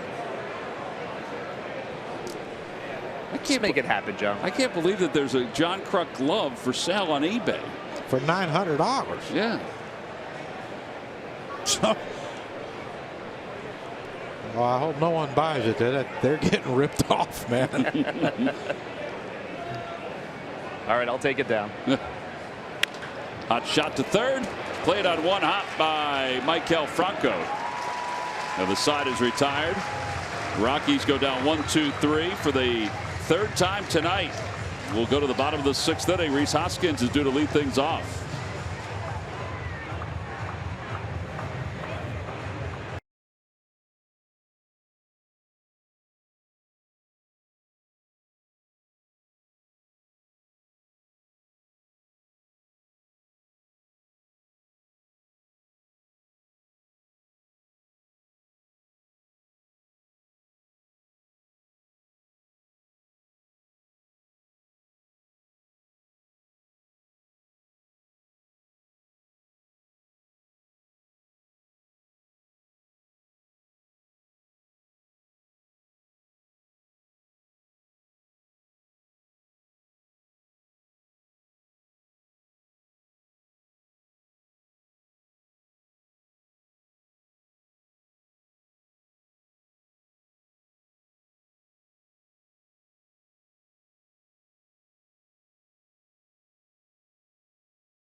Already your local Delval Honda dealer. Visit DelvalHondaDealers.com. And buy Jefferson Health. Call 800-JEFF now or visit jeffersonhealth.org. Bottom of the sixth inning at 6-1. Rockies on top. Look at that hat. That's the beauty of a hat. Where's your white one, by the way? It's over here.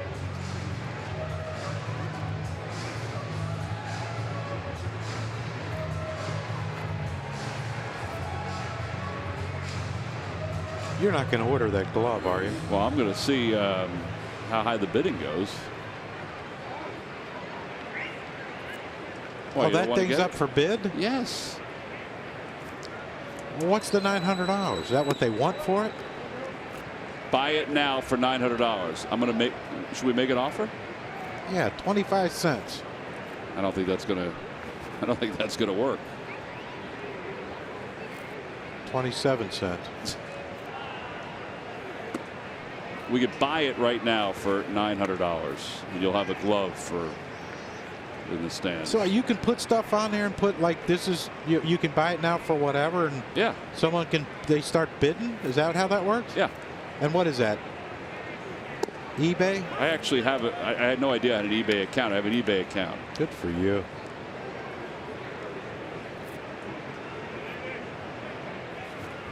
Yeah, you sure it's yours? You do have a son named after you. Yeah, he doesn't use my login. As far as you know. Well, that is true. I have been getting some peculiar phone calls. Hey, their big inning started with the walk. Come on, Rhys. 3-1.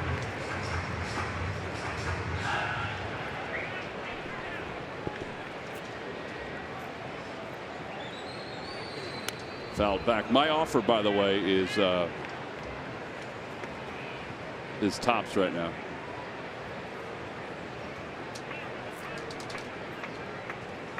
$40? No, I did a little more than that. Why? So I want to see you in a glove. I want to see you in a John Kruk glove. Well, apparently if that thing's on eBay, it didn't work for me, so someone got it from me, or I threw it away or something. That ball's hit well deep to left field toward the pole. It is foul.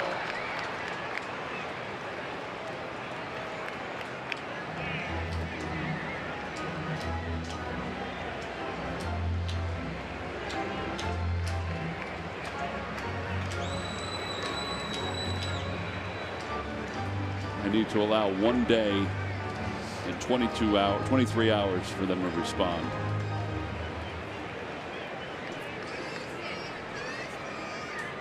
I don't think I've ever used a glove like that, to be honest with you. You will now. It'll become a game-used glove. Maybe I did. I just can't see myself being that colorful to use a black glove with red webbing. And I did think about that you wouldn't have used that color.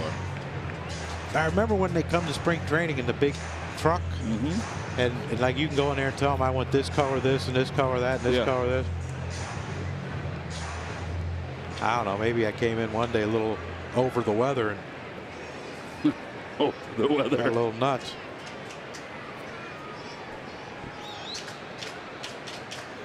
Swing and a miss. Hoskins strikes out. That is the 4th strikeout for Anderson.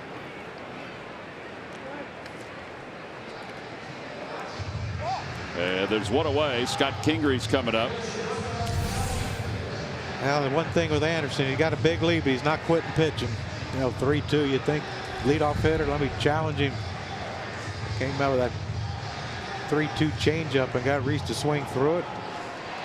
The threat of our leadoff hitter getting on via the walk was put out to pasture. Kingre takes strike one, and it's 0-1. Scott struck out swinging both times tonight.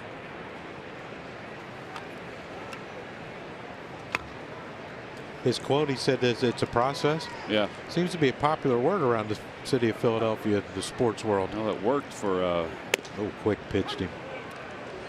Franchise across the way. Does that annoy you as a hitter when you quick pitch? I mean, it's obviously within the rules. Yeah, I mean, and that's the thing with Anderson. I mean, he threw that one at 92, I think it said, 92, 93, but he's not a hard thrower. So he has to be deceptive. And I'm sure he didn't pitch his whole life with that leg kick, his front leg, the way he does that with the hesitation and the double pumping and all that stuff. So I'm sure he's come up with ways to try to deceive hitters. Swing and a miss. Kingre has struck out for the 3rd time tonight. 5 strikeouts for Anderson. And here's Carlos Santana. Get ahead, get 2 strikes, and he buries that changeup. And I think I took that swing today on the golf course. Ended about the same way it did for Scott right there. Yeah. Santana fouls it down the right side. I mean, you got a feeling that Anderson probably quick pitching this at bat against Santana because he does have a little leg kick also.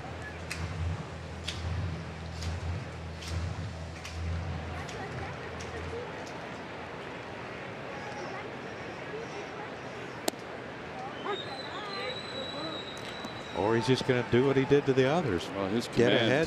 Yeah. Throw that changeup. His command has been excellent tonight. Changeup's been really good too.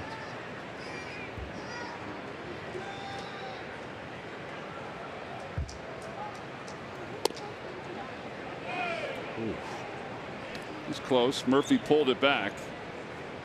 He just asked the home plate umpire where it was. Cutter and the changeup just about the same amount of times.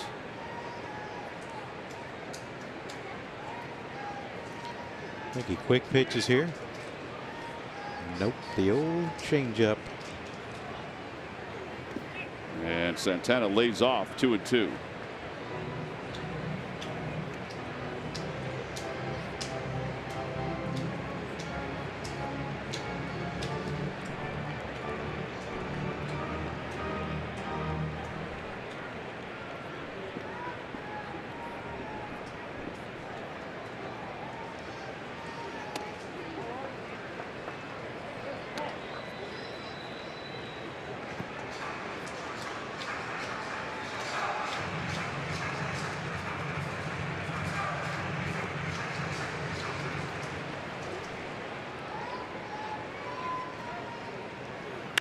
That one's lined sharply on one hop. Arenado has it. Throws over to first base, not in time. That little bobble cost him. So a single for Carlos Santana. And that's what you love too. 6-1. Not that he dove for the ball. The fact that he's upset he didn't finish the play.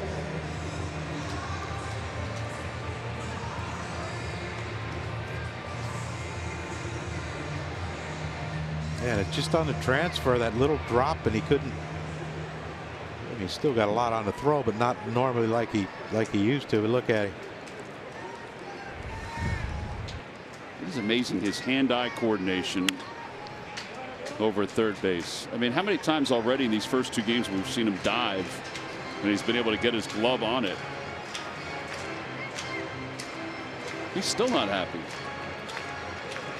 No, that could linger for a while.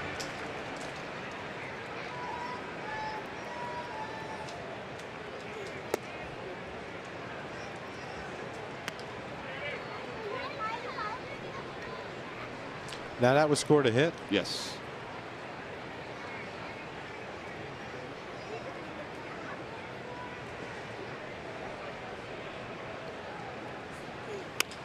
Fly ball left center field, not deep. Long run in for Blackmon. He's there. And that wraps up the inning for the Phils. No runs, an infield hit, and 1 man left. We have completed our first 6 innings. We go to the 7th. It's 6-1 Rockies.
Time now for your Delaware Valley Honda dealers game summary. Well, the only bright spot is Jorge Alfaro's first home run since the 8th of May. That's the only run for the Phillies. The Rockies scored 5 in the 4th. Nick Pivetta, 5 innings, 8 hits, and 6 earned runs. As Charlie Blackmon swings at the first pitch from Mark Leiter and bounces it to Santana. 3 out assisted, 1 out here in the 7th. And Nolan Arenado will come up.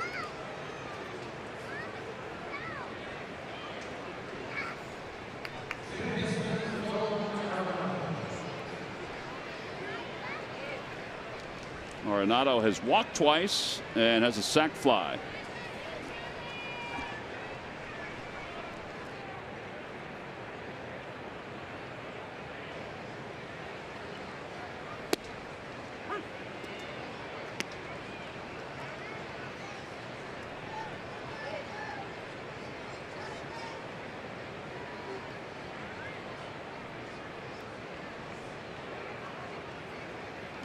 Outside, 1 ball and 1 strike. Now, correct me if I'm wrong, but didn't Mark come in against them in relief last year and struck out 9? Yep, it was an unbelievable day. It was in Colorado. Yeah. I think he got Arenado twice, didn't he? Now you're pressing my memory here.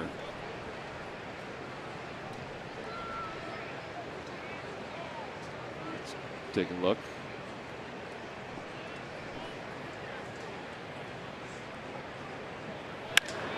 Out to center field, Altair. He gets such good jumps. Phillies are fortunate to have Altair and Herrera on an everyday basis out there in center. August 5th against Colorado. Well, the Yankees will be here on Monday, June 25th to kick off a 3-game series here at Citizens Bank Park. All 3 games are at 7:05. Tickets can be purchased by going to Phillies.com.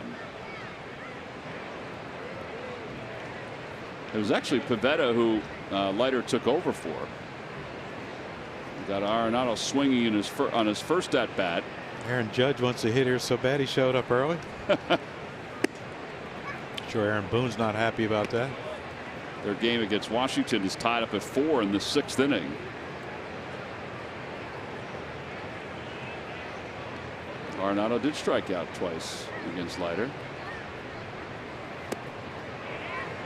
You can't remember that you used that glove, but you can remember that. That's man, I have something wrong with me.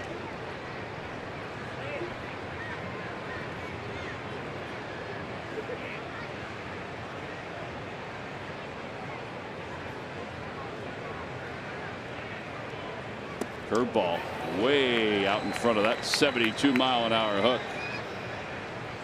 Looking forward to going out there in the end of September. Can't remember being out there that late. Hope it ain't snowing. Could be. Could be 75 in the next day. We might want to bring our winter jackets. Winter jackets. Murph didn't steal them all. 2 balls and 2 strikes.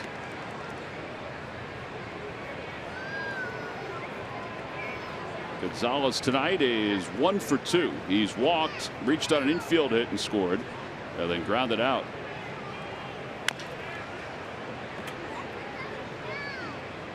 So 2-2.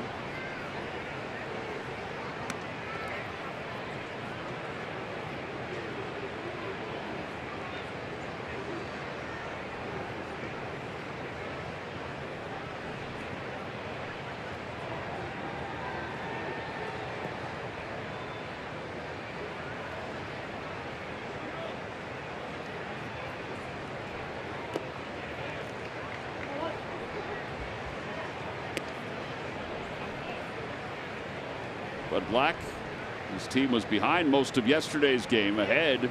Well, you think his hat fits tight? Like a crease in his forehead. It's a lot of years of wearing a hat. Gonzalez walks. Maybe he needs an authentic fan hat. A little flexibility to it. Did you wear that on the golf course today? No, because I want to save these. And when I play golf, I sweat a lot. Yep. And they get that. Well, this white one might not get it, but you know, because I don't wear gloves, so my hands get dirty. Yeah. And I don't want the hat to get dirty. And if the darker, you know, the other non-white hats, I don't know what it's called, but that white from sweat, you know, that little salt. Yeah, someone said it was foam from all the beer I had the night before, but I'll go with the salt. It gets all over.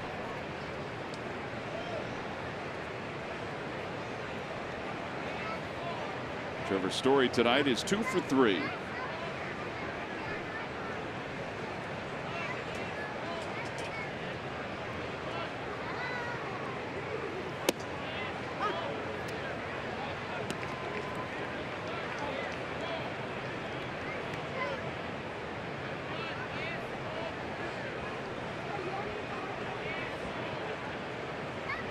Jeff Kellogg, the home plate umpire tonight. He's the crew chief.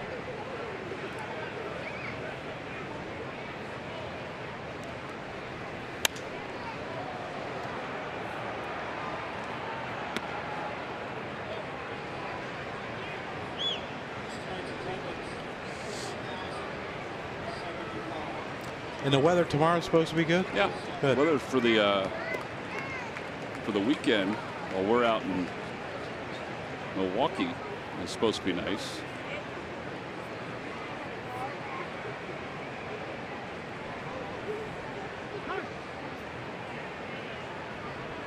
85 tomorrow, Johnny.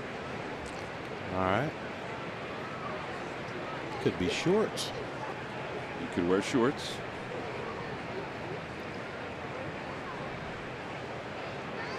Matt's keeping an eye on Pete up here in the booth.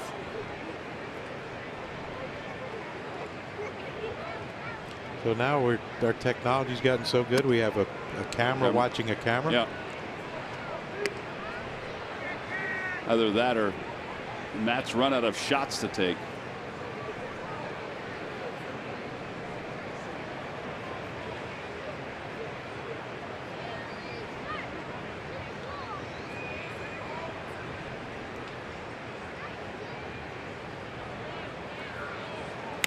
And a liner down the left field line. That's going to be in for a base hit.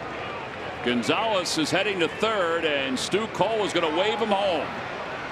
And Kingery will not have a throw. It'll be an RBI double. Second RBI for Story, second RBI double. And it's now 7-1 Colorado. His numbers are increasing with each passing game. Yes, they are. And but now you understand why your fourth hitter bunted with a runner on first base and no outs, because this young man, Trevor Story, swinging a pretty hot bat. Hey, look, you know, Leiter fooled him with the pitch, but give Story credit. He kept his hands back. Hey, you don't have to have a 100-mile-an-hour bat speed to put the ball in play and with placement. And that's what that happened. That's what that was there. 2 outs. Gonzalez running on contact. Easy score.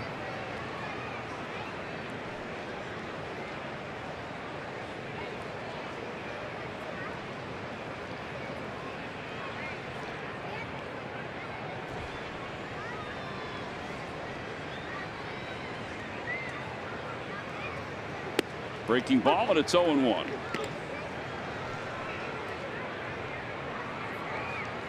Parra is 1 for 3. He had a 2-run single his last time up.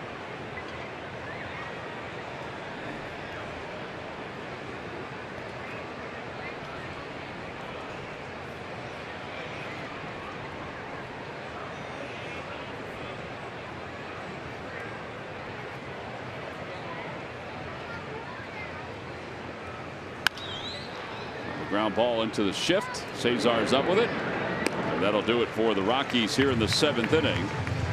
1 run, 1 hit, and 1 man left. Time to stretch.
Show in the city. Go to Phillies.com to purchase your tickets. Last of the 7th inning, the Phillies trail at 7-1. As Michael Franco will lead it off. He has flied to center. He's grounded out to shortstop. And he bounces the first pitch from Tyler Anderson foul. It's 0-1. We mentioned there's a lot of games that were finished off today around baseball pretty early. There were some that there was barely any scoring at all, like the Rays and the Blue Jays, the Brewers and the Cubs, the Mets and the Braves. There was some scoring, though, in the Angels and the Seattle Mariners finale.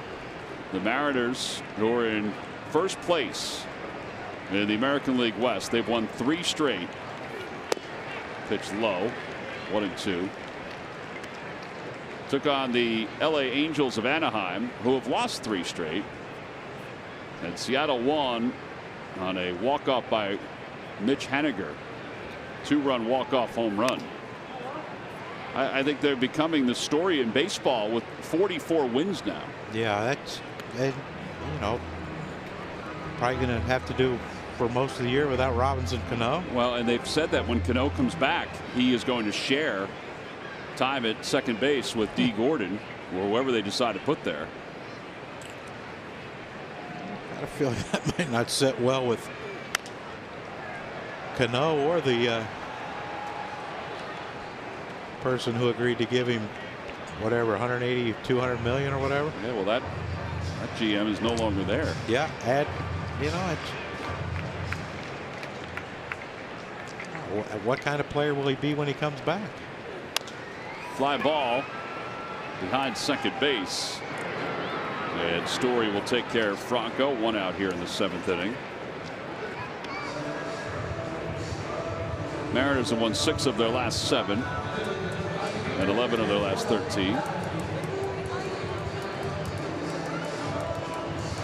Ladies, you're on TV.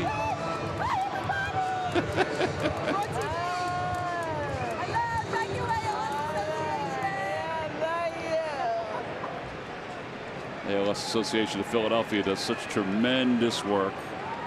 We'll all be part of the festival next Thursday here at the ballpark. And then off to D.C. Off to Washington. Those pesky Nats. Valentin down the left field line. Another fair ball go to the corner.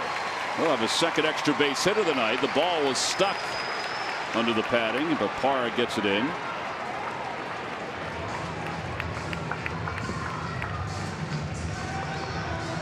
So a double, and now Alfaro's coming up. Speaking of the Phillies Festival, tickets are on sale now at Phillies.com. There'll be a silent auction to celebrate the 25th anniversary of the '93 team with an alumni autograph booth. Admission tickets are $30. It includes 2 autograph booth tickets. And of course, the proceeds benefit the ALS Association Greater Philadelphia chapter.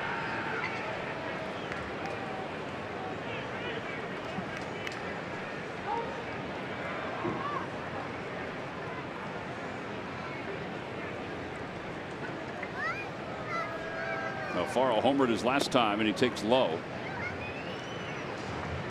Get to see the Mile High booth up in Washington, which is always a pleasure.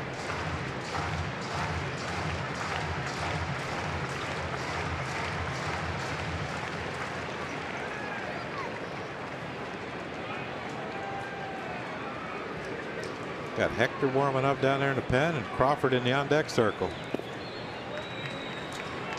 Anxious to see if Alfaro does not reach, which I'm certain he's going to. Do you pull Crawford back and the 2 outs and let Leiter hit so he can get another inning out of Mark? Mm-hmm.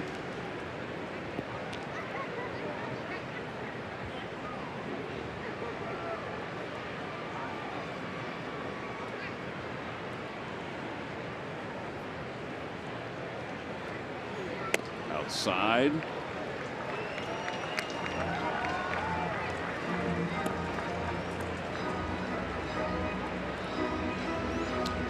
Well, we got him beating mound visits, so I'm not sure if that's what you want to end the night with. You're looking for a positive. That'd be it. I think if we had less mound visits, it would be a positive. 3-1, 3-0 fastball. Rockies get a left-hander up in the bullpen. Take a peek at those mound visits. It's McGee You can tell by his delivery. Yeah. Jake McGee. He gave up an opposite field home run to Jim Thome while Jim was still playing with the Phils. Bouncer left side into the hole. Picked up by Story. Hops and throws in time. Boy, that is an outstanding play. Yeah, there are 2 outs.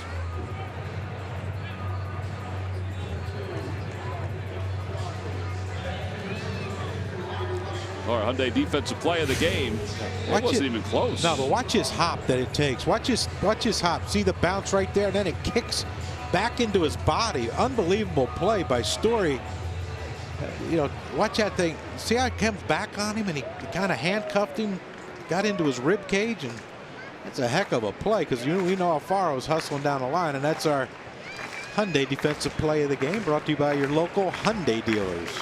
JP pitch hitting. So that means Mark Leiter, 2 innings, 1 hit, 1 run. Watch his hop. Second bounce. Now watch this thing kick to Story's left. Now he thought he was going to have to reach for the backhand, and instead he had to bring the glove in, and almost like a self-defense type catch. Heck of a play by that young man.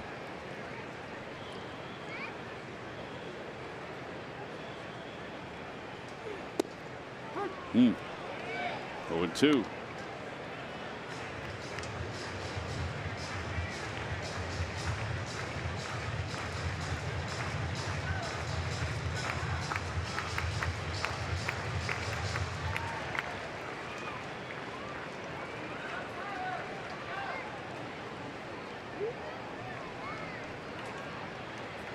Uh-oh, John. See?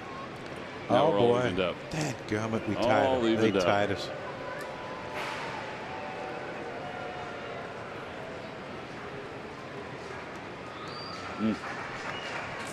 Life is changing right before our eyes. Oh, boy. Now what do we got to root for?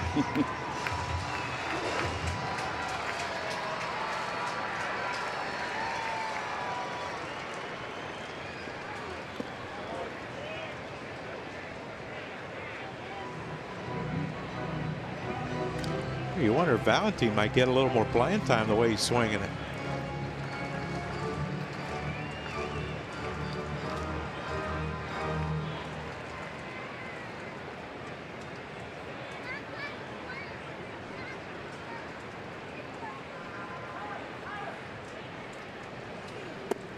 A little low.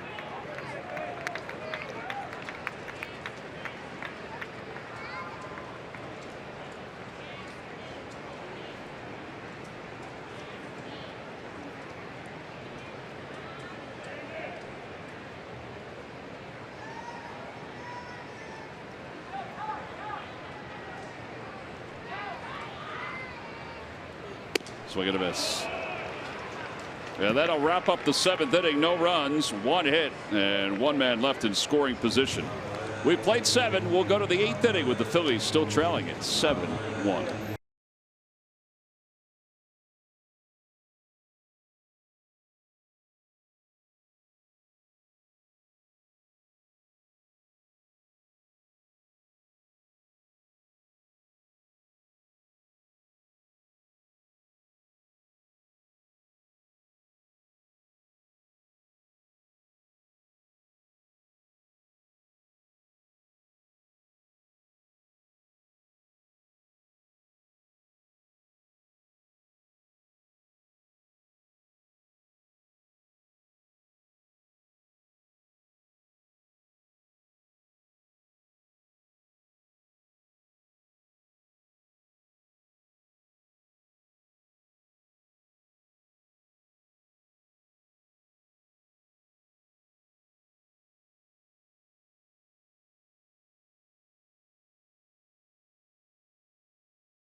Brought to you by Nissan. ShopChooseNissan.com and by Geico. 15 minutes could save you 15% or more on car insurance.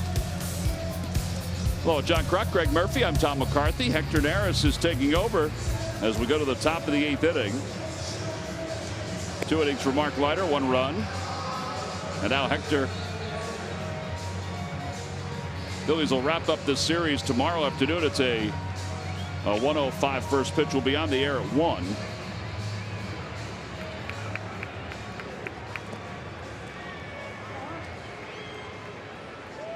Phillies pregame live will begin at 12:30 on NBC Sports Philadelphia. We'll be on NBC 10 at 1 o'clock.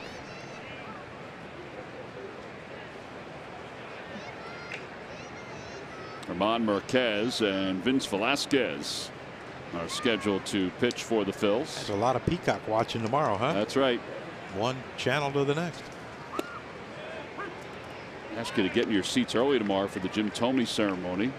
The anniversary of Jim's 400th home run. You will be down on the field? I will. Yep. It'd be nice to see Jim and his family. Good people all. Yeah, Jim, I would think that, you know, there are guys that go into the Hall of Fame and they play for multiple teams. Yeah. And they play for one team in particular. That's their foundation piece. And for Jim, it's the Indians. But I would think that the teams that he played for, not necessarily the Orioles, but or the Dodgers, but for the most part, the Indians, the Phillies, the White Sox, and the Twins will all probably do something. You know, the Indians will, but to commemorate his induction into the Hall of Fame. It's like the World Tour. But you know what I'm saying, though. I mean, there are guys that play for a bunch that probably aren't invited back. As Desmond strikes out, that was a nasty split. They had 1 away.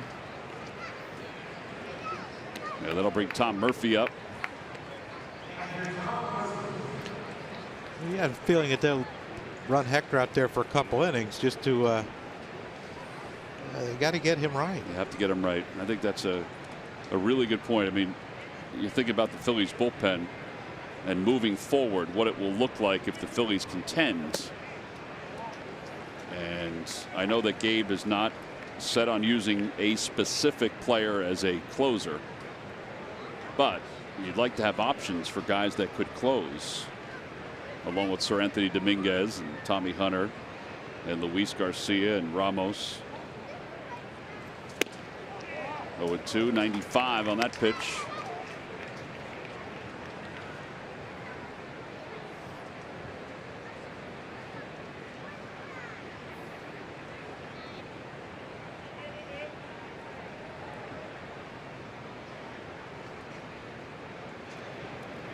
Got him.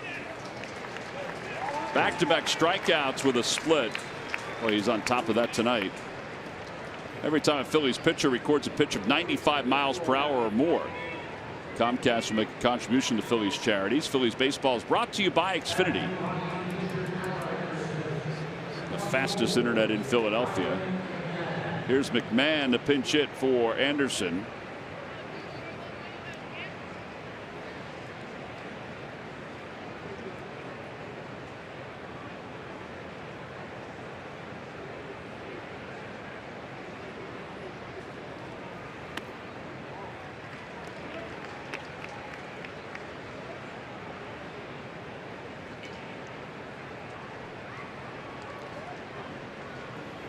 Tell you what, I know it's 7-1, and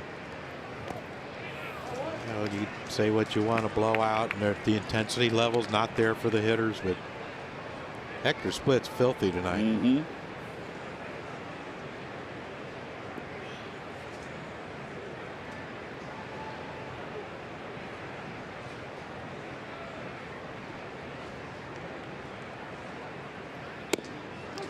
And a strike 3 called. He just struck out the side. Easy pickings here in the 8th inning. Nothing across for Hector Neris. On to the bottom of the 8th. The Phillies have some work to do. It's down 7-1.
ticket for that particular game and get the Fanatic Game of Thrones bobblehead.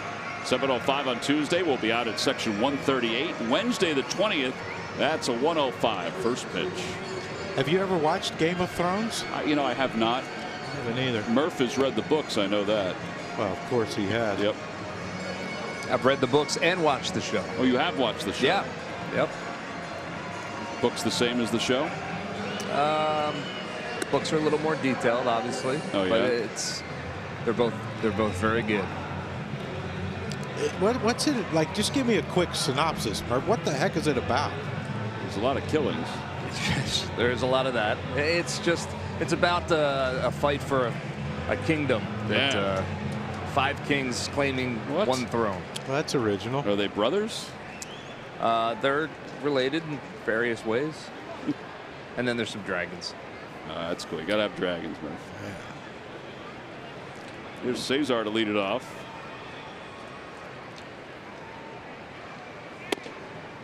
Oh, and 1 to Cesar. Cesar is 0 for 3 facing Jake McGee here in the bottom of the 8th inning.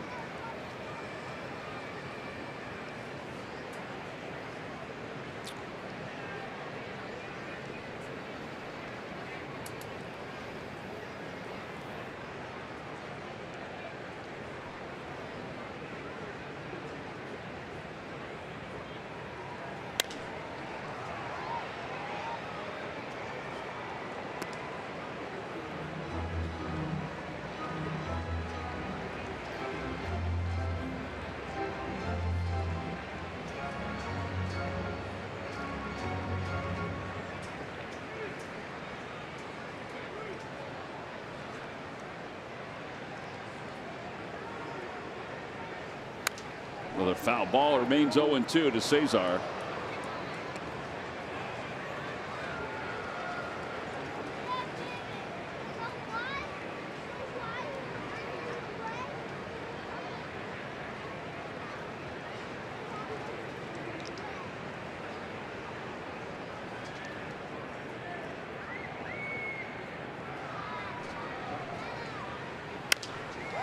Fly ball right field, not deep.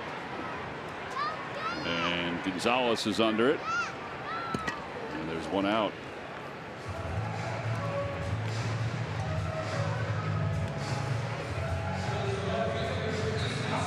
And here's Rhys Hoskins.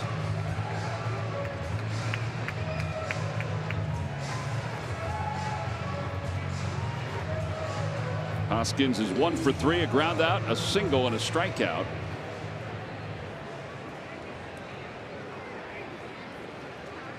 Washington hanging on to a 1-run lead over the Phils, or over the Yankees, I should say. Their 19-year-old, the Soto kid, hit a home run tonight. Looks like he has a good idea. Yeah. Watched him a few times. It looks like he has a pretty good idea what he wants to do at the plate. Won't be 20 until October.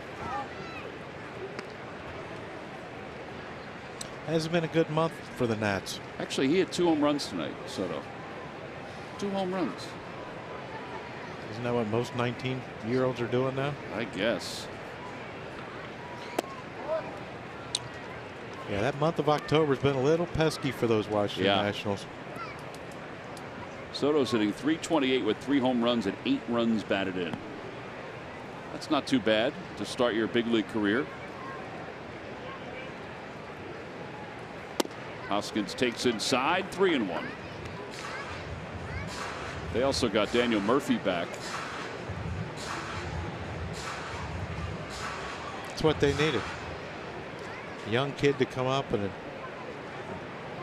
inject some energy into the lineup, and then the veteran that hits 300 every year to join him.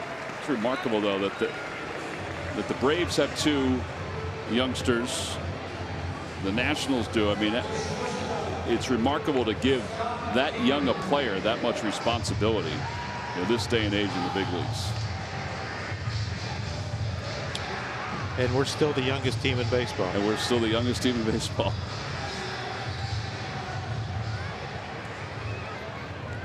One out, runner at first. Scott Kingery coming up. Load up on this first pitch fastball, Scott.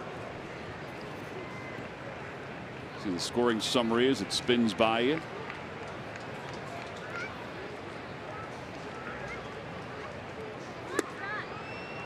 loaded up, and it was up in the zone 0-1.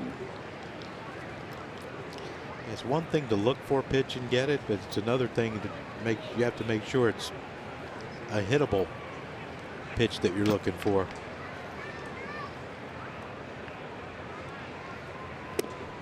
Oh, 0-2.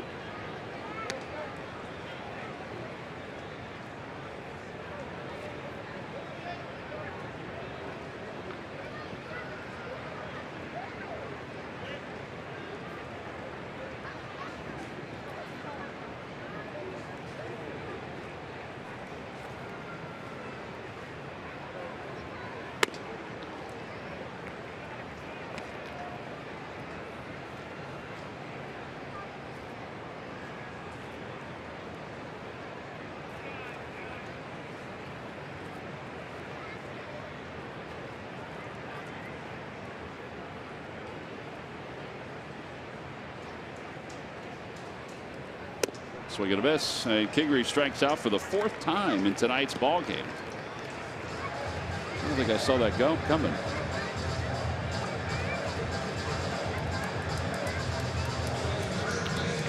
And now Carlos Santana.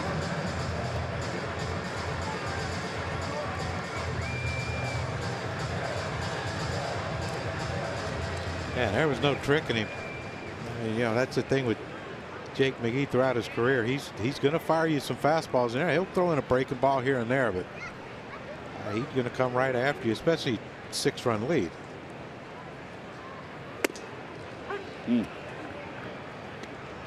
Fired another strike.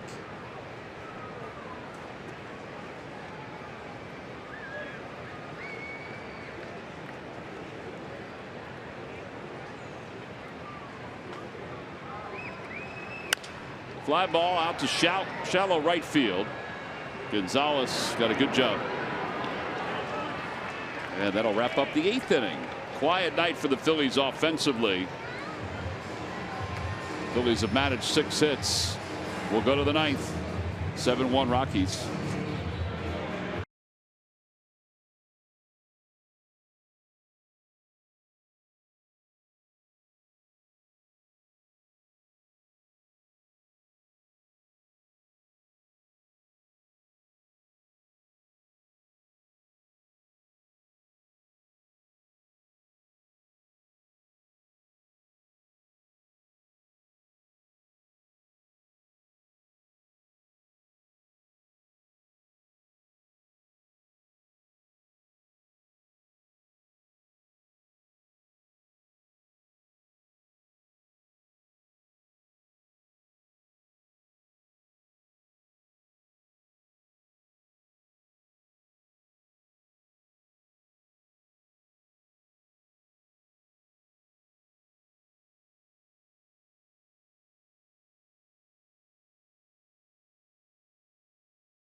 Then both in with a single through the drawn-in infield.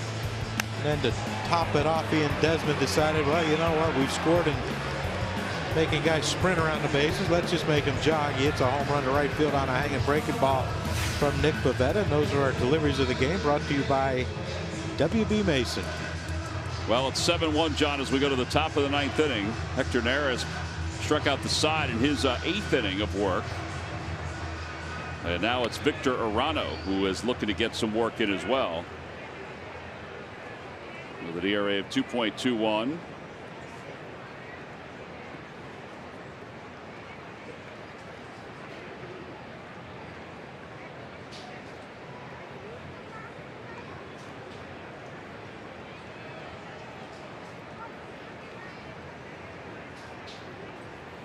And the first pitch is in there, and it's 0-1. Did you see when Reese was at second base standing next to LeMahieu? LeMahieu's a big dude. Oh my goodness. Yeah. In fact, when he played for the Cubs, he was playing second base, of course, and the Cubs were likening him size-wise to Ryne Sandberg. You know, because Rhino was a taller second baseman. Over to third. Maikel Franco is up with it. 5-3 on the putout.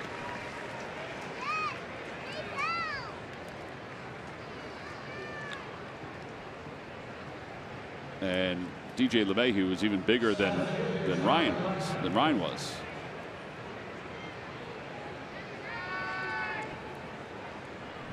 LeMahieu 6'4". Sandberg is just under 6'2". Here's Charlie Blackmon. Blackmon is 1 for 4.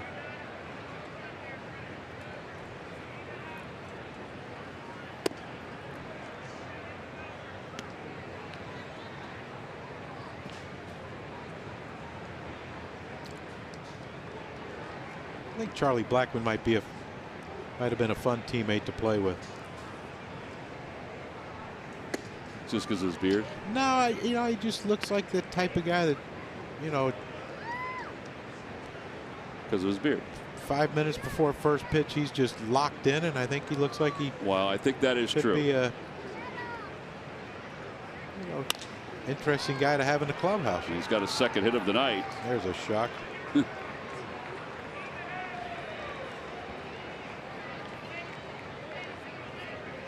Coming up after the ball game, it's Phillies post-game live. Michael Barkan, Ben Davis, Corey Seidman standing by. It's presented by Cure Auto Insurance. They will discuss Nick Pavetta's outing tonight. Nick allowed 6 earned runs in 5 innings of work. Add to his scuffles over the last 4 games.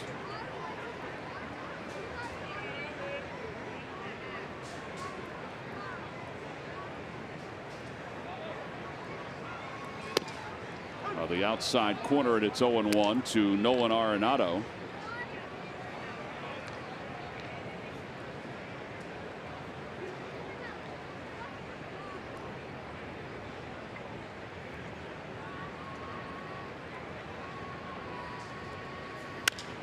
Fly ball to right field.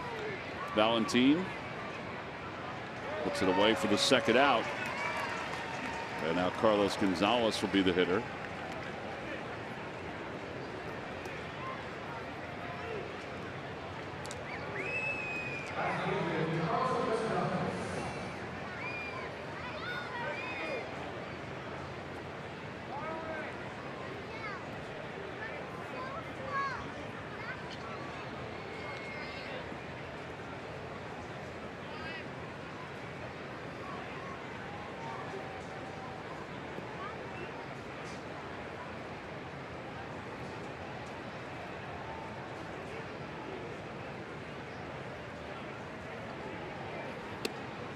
A strike, and it's 0-1.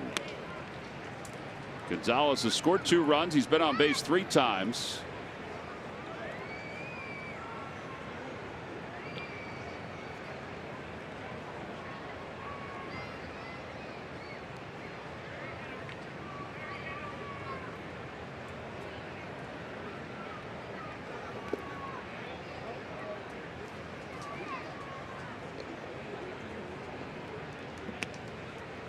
Hey, you cut the tension with a knife.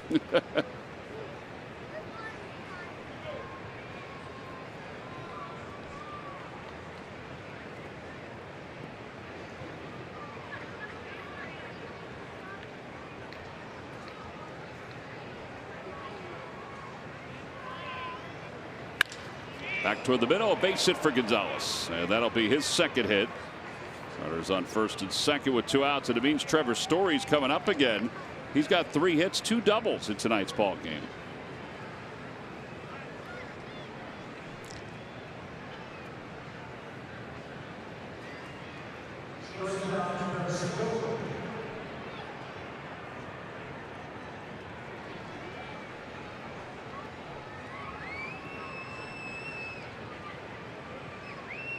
Bud Black's going to keep firing lefties out there at the Fighting Phils, isn't he? Figured he started off with one and he was effective the whole time. It's not like we've done a lot of damage against any of them. Nope.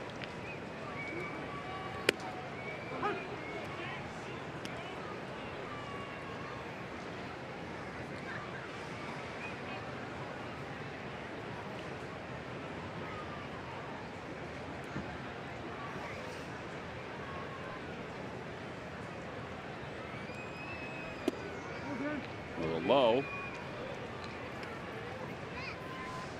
1 ball, 1 strike.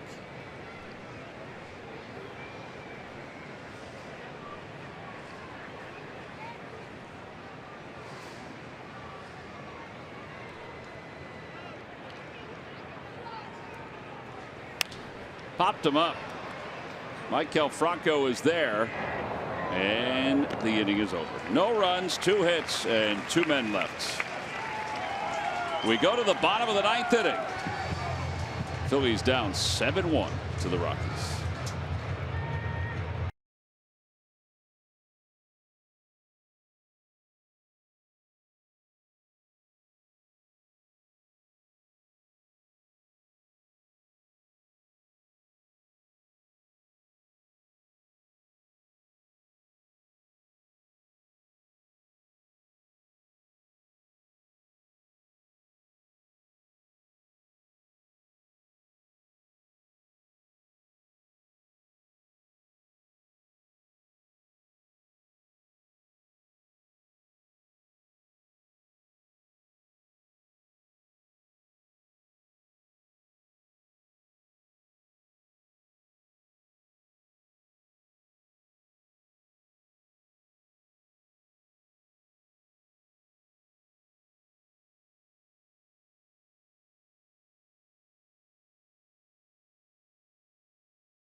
Harrison Musgrave will take over for the Rockies as we go to the bottom of the 9th inning.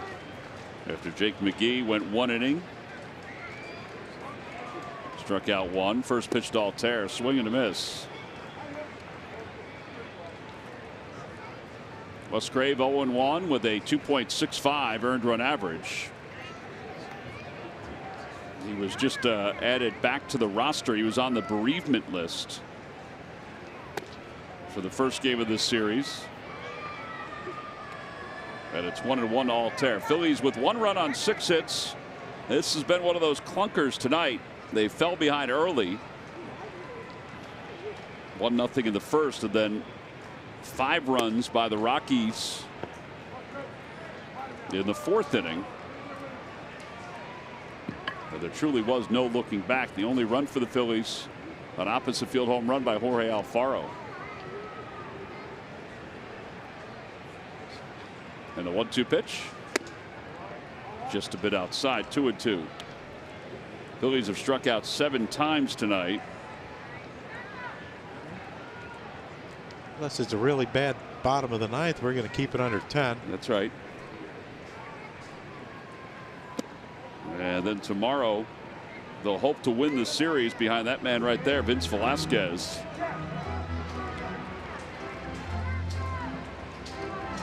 Well, the one thing we know is if you're going to beat this team, you better have your breaking ball working. Aaron Nola did last night and beat him. Nick tonight did not have a great breaking ball. Vince better have a good one tomorrow. Gabe Kapler asked the home plate umpire to hold up. I think they thought Aaron that last slider that he threw hit him. Huh.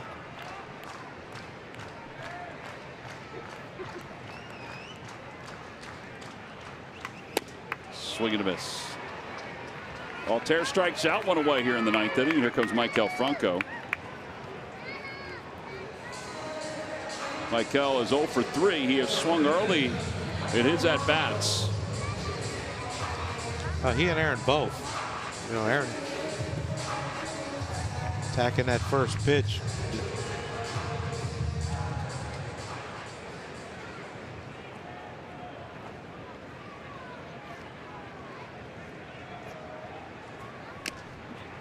And a foul ball, and it's 0-1.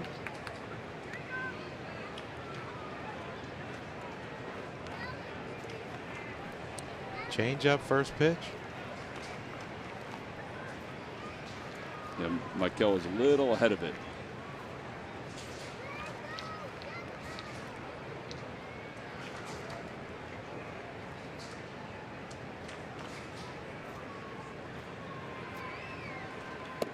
Outside. 1 ball, 1 strike.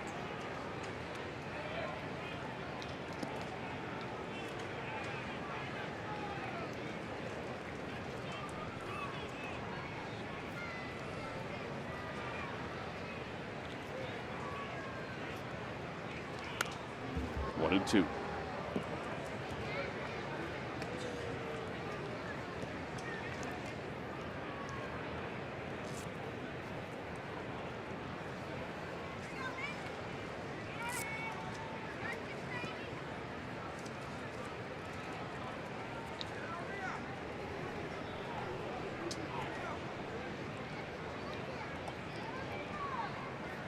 Very quiet. Oh man.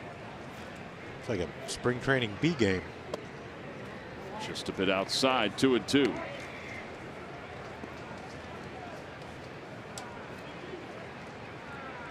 Murph up there at the Frenchie's Tiki Bar. Wearing a grass skirt and Wheels jacket. What a sight that would be. Foul ball up the third base line. 2-2. I'm up for that. The grass skirt or the tiki bar? We'll start with the tiki bar. Yeah, there you go. And then eventually get to the grass skirt. Yeah, Murph. After it is open for about 3 hours after the game. After about an hour or two at the tiki bar, what comes first, Wheels' jacket or the grass skirt? I think the grass skirt. That's a good look, especially at a tiki bar. Gotta look the part, but you might clash with the roof out there, the thatched roof, though. Someone might think you're part of the scenery. Popped up. Carry. Foul turn. Carry. Nope. There are 2 outs. Wind shifted. Yeah. It was a gusting wind.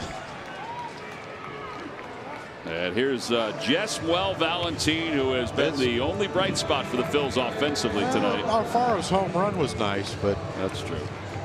You know, Jeswell's about the only one that looks like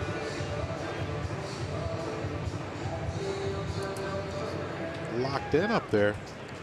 We got to see Wheels today, so I guess that's a positive, huh? Yep, we put a bid on the glove. I think you're getting ripped off, and I don't even know what you bid. 0-1. But apparently I did use that glove. Somebody has shown us pictures of you using that glove. Wow. With the blue hats. Maybe that's why. It was a day game. Sure, the night before was not a short one. Nope. Well, it turned out to be a short probably one. because of extra innings. Would be my guess. Yeah. Go with that. Okay. And your grass skirt. 1 ball and 1 strike to Valentin. Fly ball left field. Going back on it is Parra, back toward the wall, and he jumps, and it is gone! That's the first major league home run for Jeswell Valentin. He's not just passing the time. It's a 7-2 ball game. I hope Dad's watching somewhere. Dad hit a lot of them in his major league career.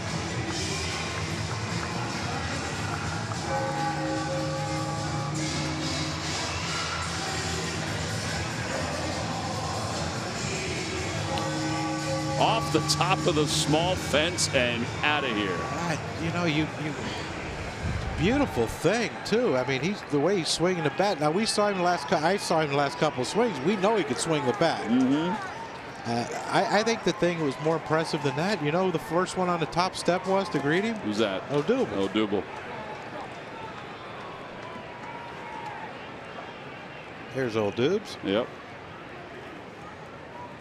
Congratulations to Mr. Valentin. Can't give at bats away. No. No, especially when you're trying to prove to the manager, the front office, and everyone in charge of the baseball operations side of the Philadelphia Phillies, I want more playing time, and that's the way you do it.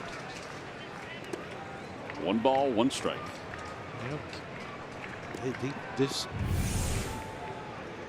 Odubel. That's nice to see.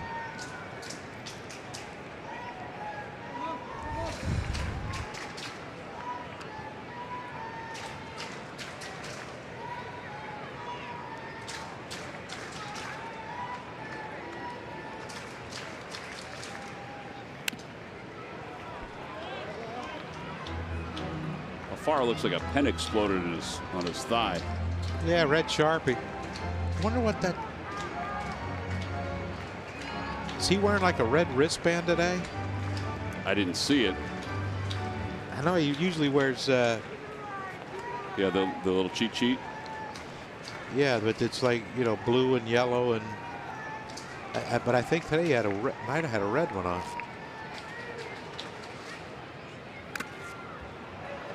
Fouled that one away. It remains 1-2.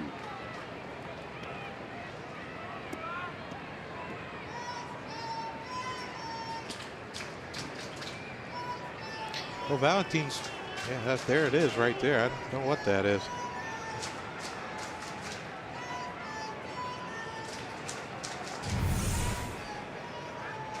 Yeah, that's what it is right there. The red wristband when he's catching, I guess, from sweat. Swing and a miss. The ball game is over. The Rockies take game 2, 7-2 the final score. Dynamic pitching performance by Tyler Anderson, who scattered 6 hits over 7 innings, and a heck of a day for Trevor Story, who is our Chevrolet player of the game. 3 for 5, 2 doubles, 2 RBIs, and a run scored. He extended his hitting streak to 7 consecutive games. So the Rockies take game 2. 7-2 the final score. The finale tomorrow afternoon. We'll be back to wrap this one up right after this.